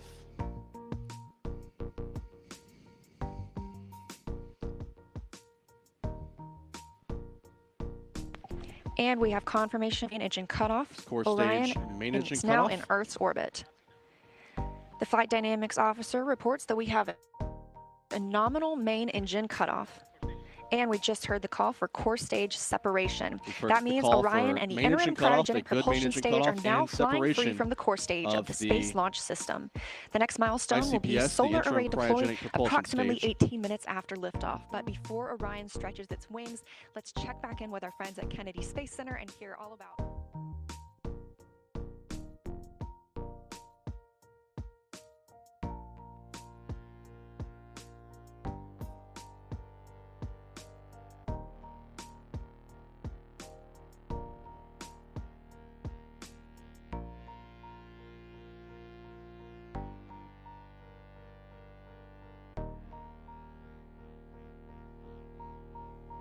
At this point, the ICPS, the interim cryogenic propulsion stage, and Orion are in a preliminary orbit around the Earth. In this orbit, at least according to predictions, the spacecraft should be in an elliptical orbit ranging between about 16 nautical miles and more than 900 nautical miles in altitude. That low point or perigee is within Earth's atmosphere. That's why the RL-10 engine on the upper stage needs to ignite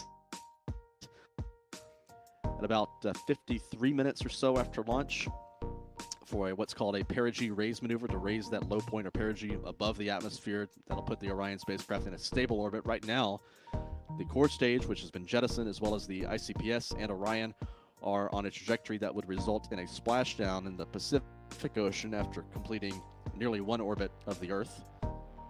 So this upper stage has some work to do initially to reach an Earth orbit, and then it'll be followed at about T plus 90 minutes by the translunar injection burn. One of the next milestones will be the extension or unfurling of the 4 solar array wings on the service module of the Orion spacecraft. This is one of the European elements of the vehicle.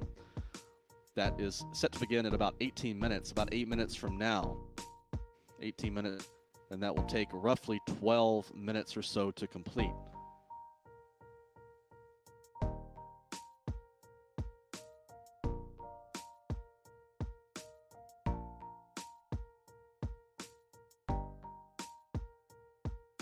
They are necessary to begin recharging the batteries on Orion.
We'll listen to some remarks from the Launch Control Center from Launch Director Charlie Blackwell Thompson following. Well, for once, I might be speechless.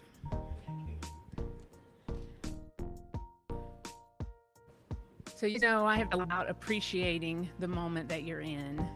And we have worked hard as a team. You guys have worked hard as a team for this moment.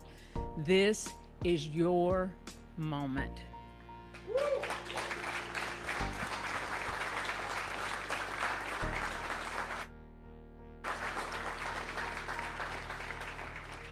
It is not by chance that you are here today. So I want you to look around at this team and know that you have earned it. You have earned your place in the room. You have earned this moment. You have earned your place in history.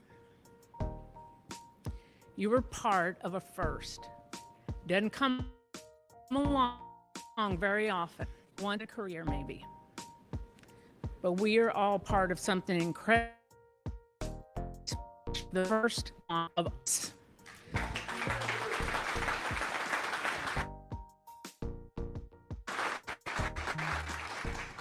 The first step in returning our country, the moon, onto Mars.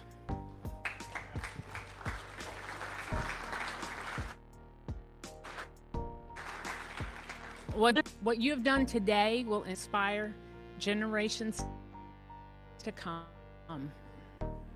Thank you for your resilience. You know, I said at the pre-test briefing, the heart of the climb of the Space Coast tonight. What a beautiful view it is. Congratulations.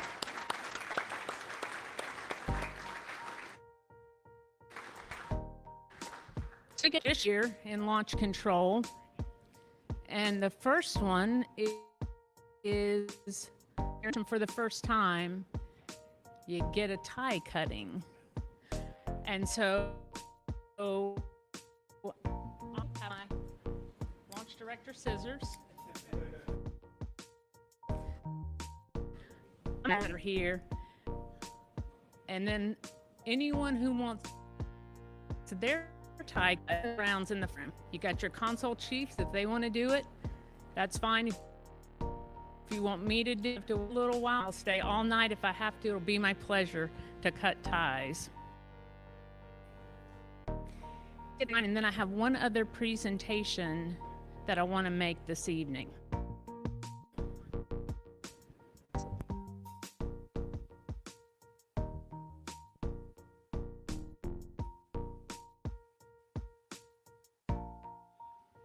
Former NASA launch directors Mike Leinbach are with one launch director Charlie Blackwell Thompson in Firing Room 1 of the Launch Control Center. This is a tradition, the tie cutting tradition for new launch directors.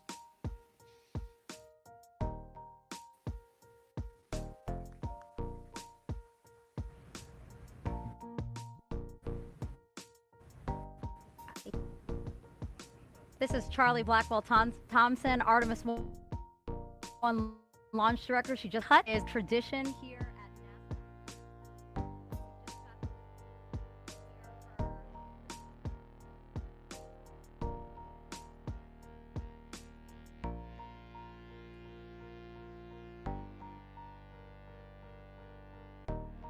Yes, we're here in Mission Control.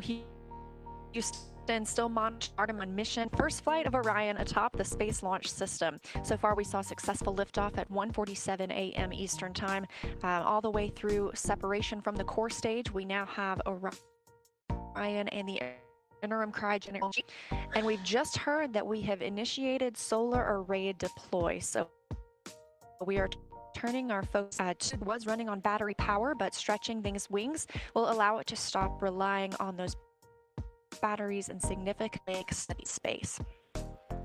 So solar array deploy takes about 12 minutes. We have 4 array to deploy.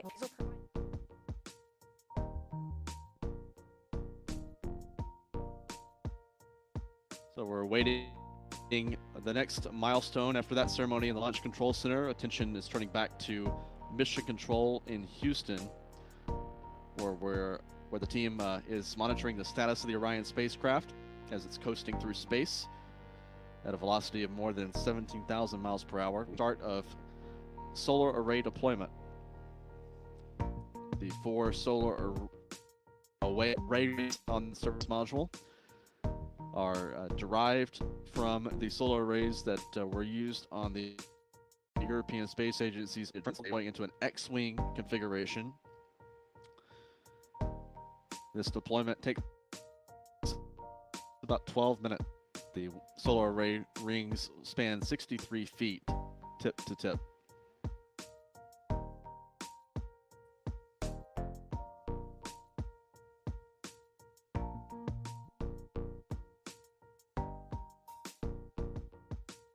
Mission Control just confirms that all 4 solar arrays have been released from their launch from the Orion spacecraft, showing the deployment sequence.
There's a live view from the Orion Craft Action Control System thrusters there.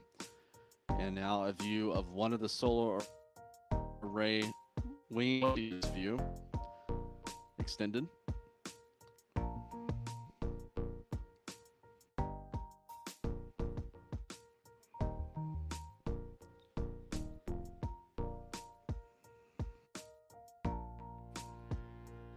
Minutes 25 seconds into the Artemis 1 mission.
NASA has confirmed that all 4 arrays on the Orion spacecraft have deployed. They are oriented in an X-wing configuration. The solar panels were built by Airbus as part of the European contribution to the Orion program. They built the Orion service model.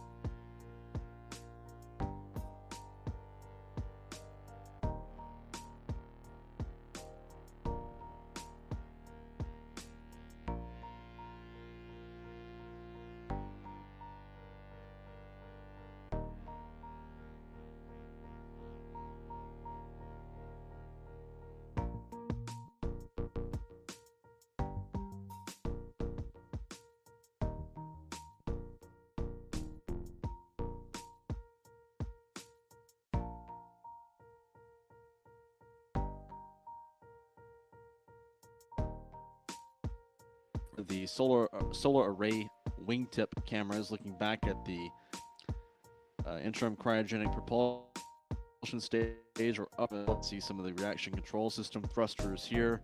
Again, just to recap, one of the latest reports from Mission Control in Houston are fully deployed.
So with the solar deployment, please, milestone will be the perigee raise maneuver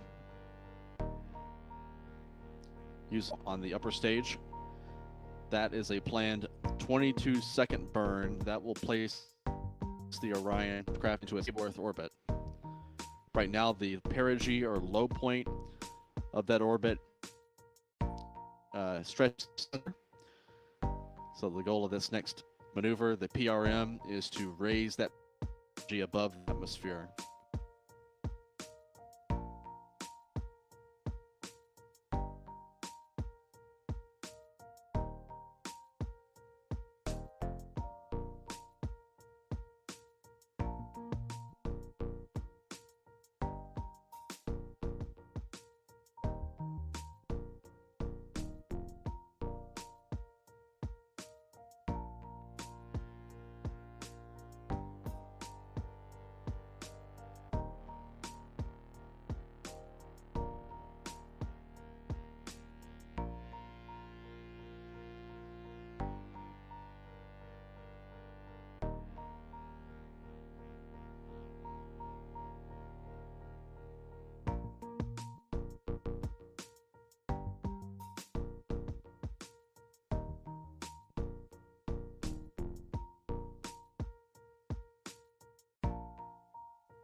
now 31 minutes into the Artemis 1 flight to the moon. We're now streaming a view, or the streaming this Artemis logo, which is what NASA is providing us on a technical feed when there's no live downlink from the spacecraft.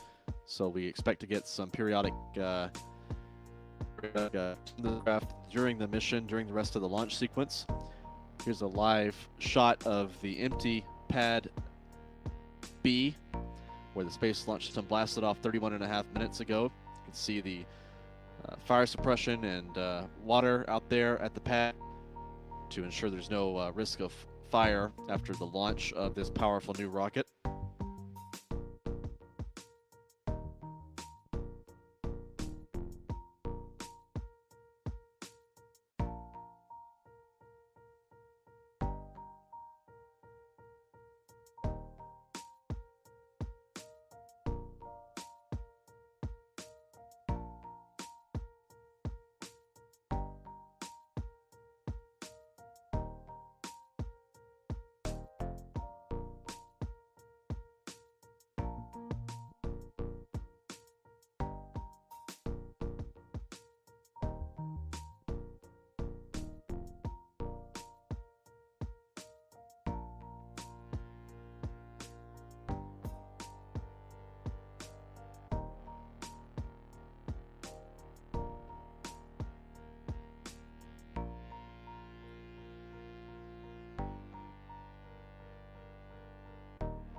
Here's a live view again of Launch Complex 39B here at Kennedy Space Center since the launch of the Artemis 1 moon rocket.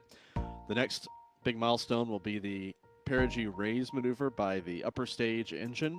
That's a 22-second burn that is set to get underway at T plus 53 minutes. That is going to be around 2:40 a.m., give or take, Eastern Time for that perigee raise maneuver.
43 minutes, we're getting some live downlink video from the Orion spacecraft. You can see here the solar tracking the sun.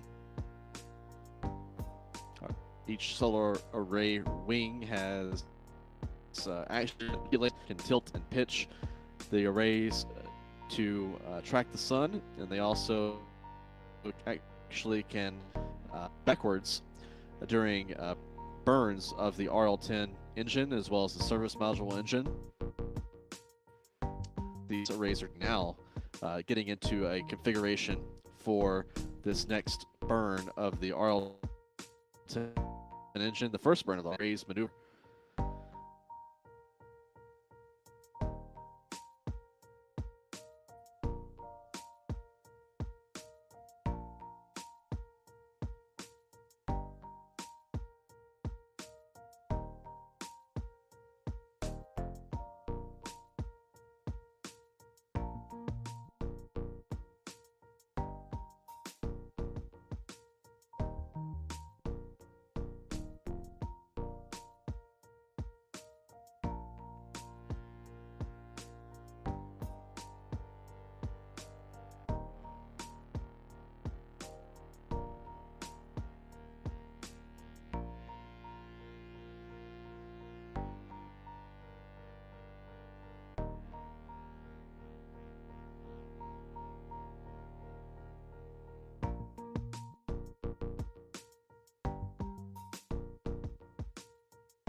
Now showing some animation of what the current control system upper stage and Orion spacecraft looks like. Those European solar folded back in preparation for the upcoming perigee raise maneuver in about 2 minutes time.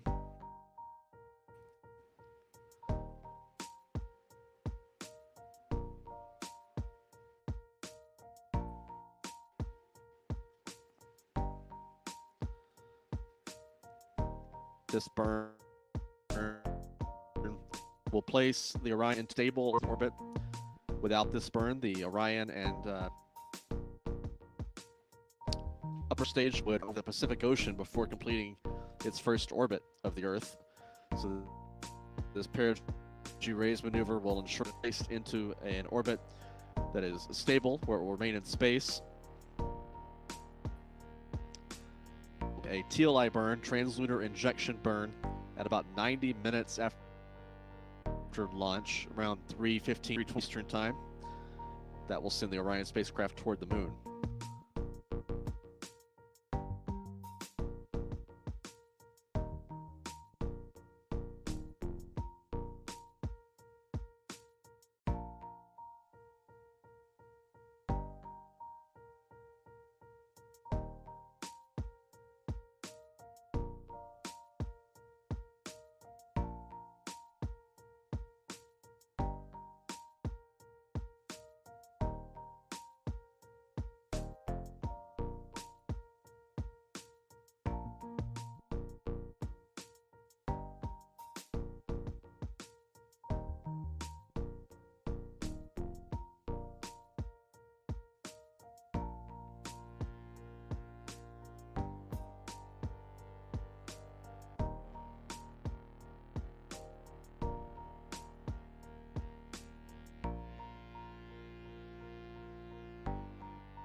Standing by for ignition of the RL-10 engine on the interim cryogenic propulsion stage.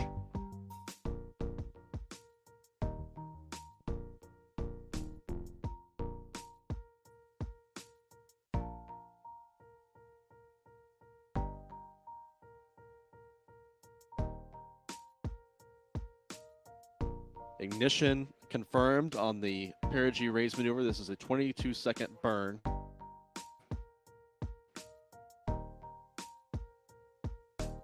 This view comes from a wingtip camera on one of the solar arrays of the Orion spacecraft. You can see a little bit of motion there imparted from the engine.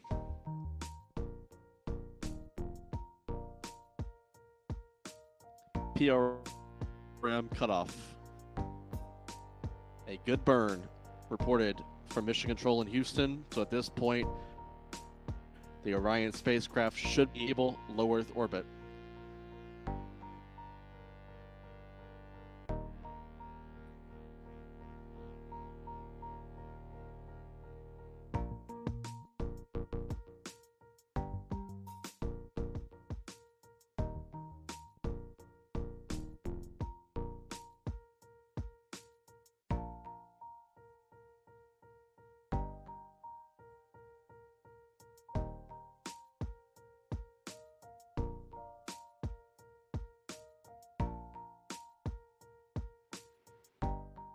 Again, Mission Control reported a good burn, a good perigee raise maneuver by the RL-10 engine. 55 minutes since launch.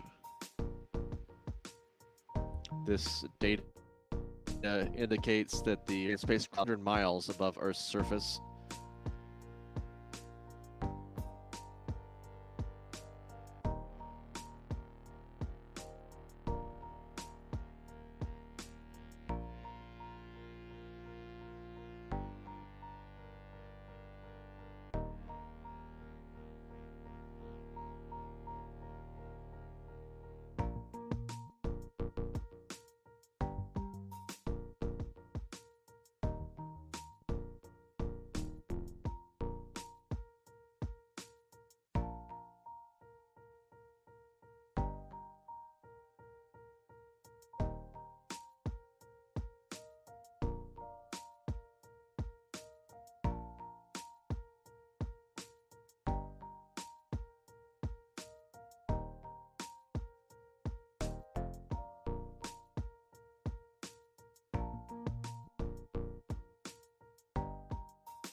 This perigee raise maneuver was anticipated to raise the perigee point and upper stage ICPS to from about 20 miles to about 150 surface, and all reports that we've received from Mission Control in Houston indicate that it did just good.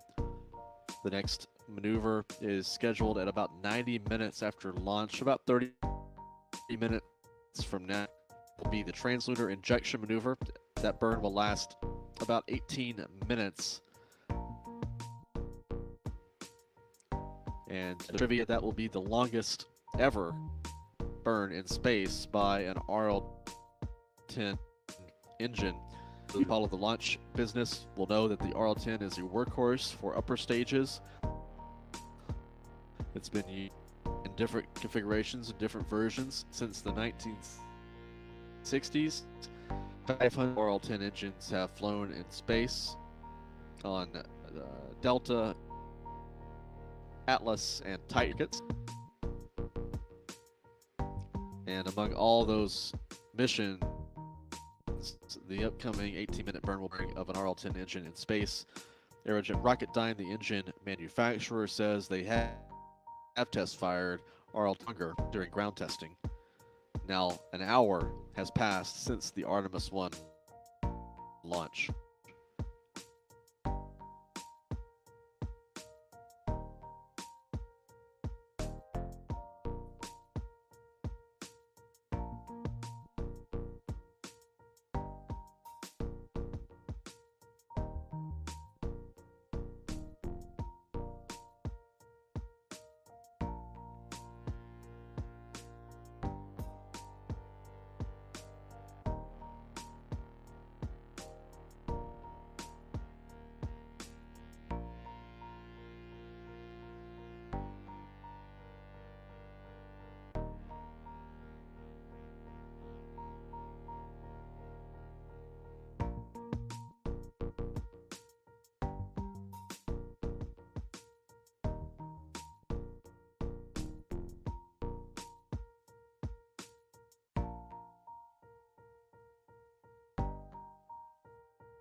We've added a countdown to our clock on the upper right of this screen until the translunar injection burn. That injection burn is set to begin at 3:14 a.m. Eastern Time, about an hour and 26 minutes after launch.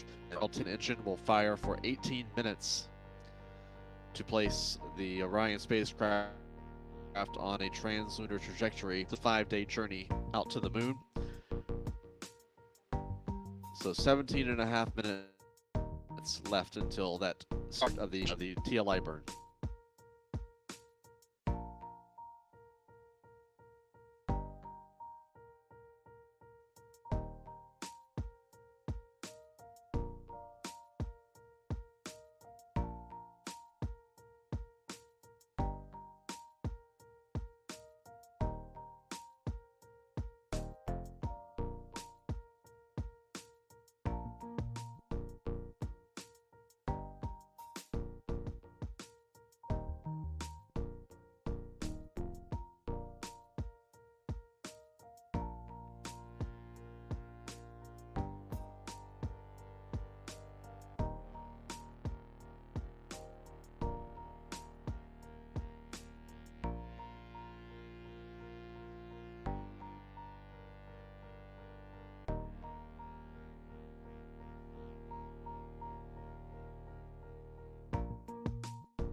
Now, about 10 minutes remaining until the translunar injection burn with the interim cryogenic propulsion stage.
Now less than 5 until the translunar injection burn. The burn is set to get underway at a mission elapsed time of 1 hour, 26 minutes, and 41 seconds.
"40 seconds until the ignition of the translunar injection burn.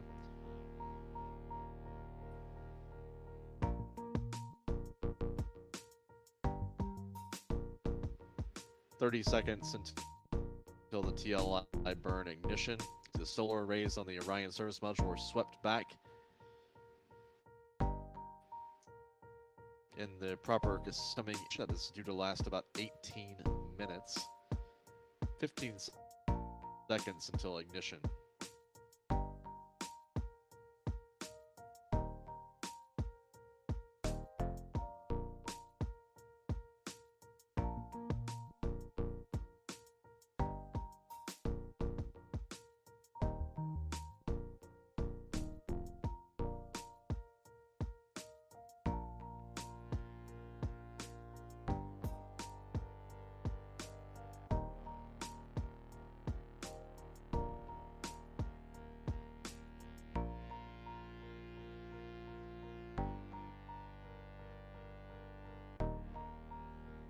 TLI is underway.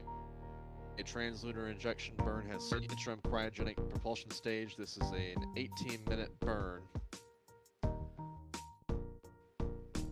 that will lead to the rocket and the Orion spacecraft to escape the bonds of Earth's gravity and place them on a trajectory toward the moon.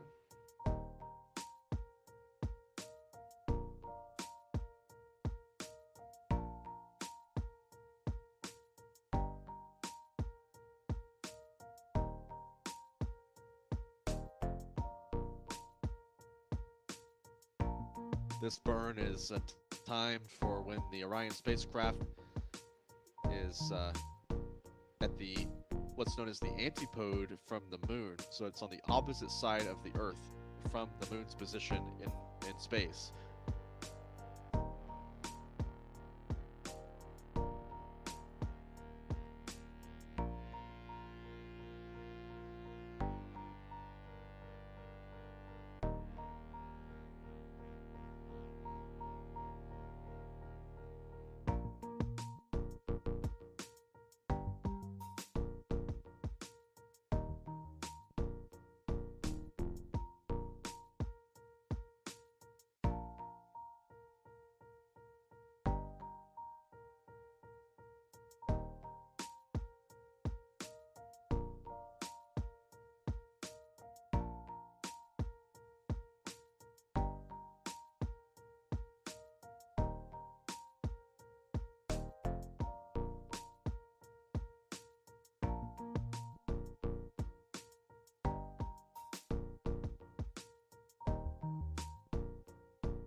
See this velocity meter is increasing now, 18,270 miles per hour, as the RL-10 engine produces about 24,750 pounds of thrust at full throttle.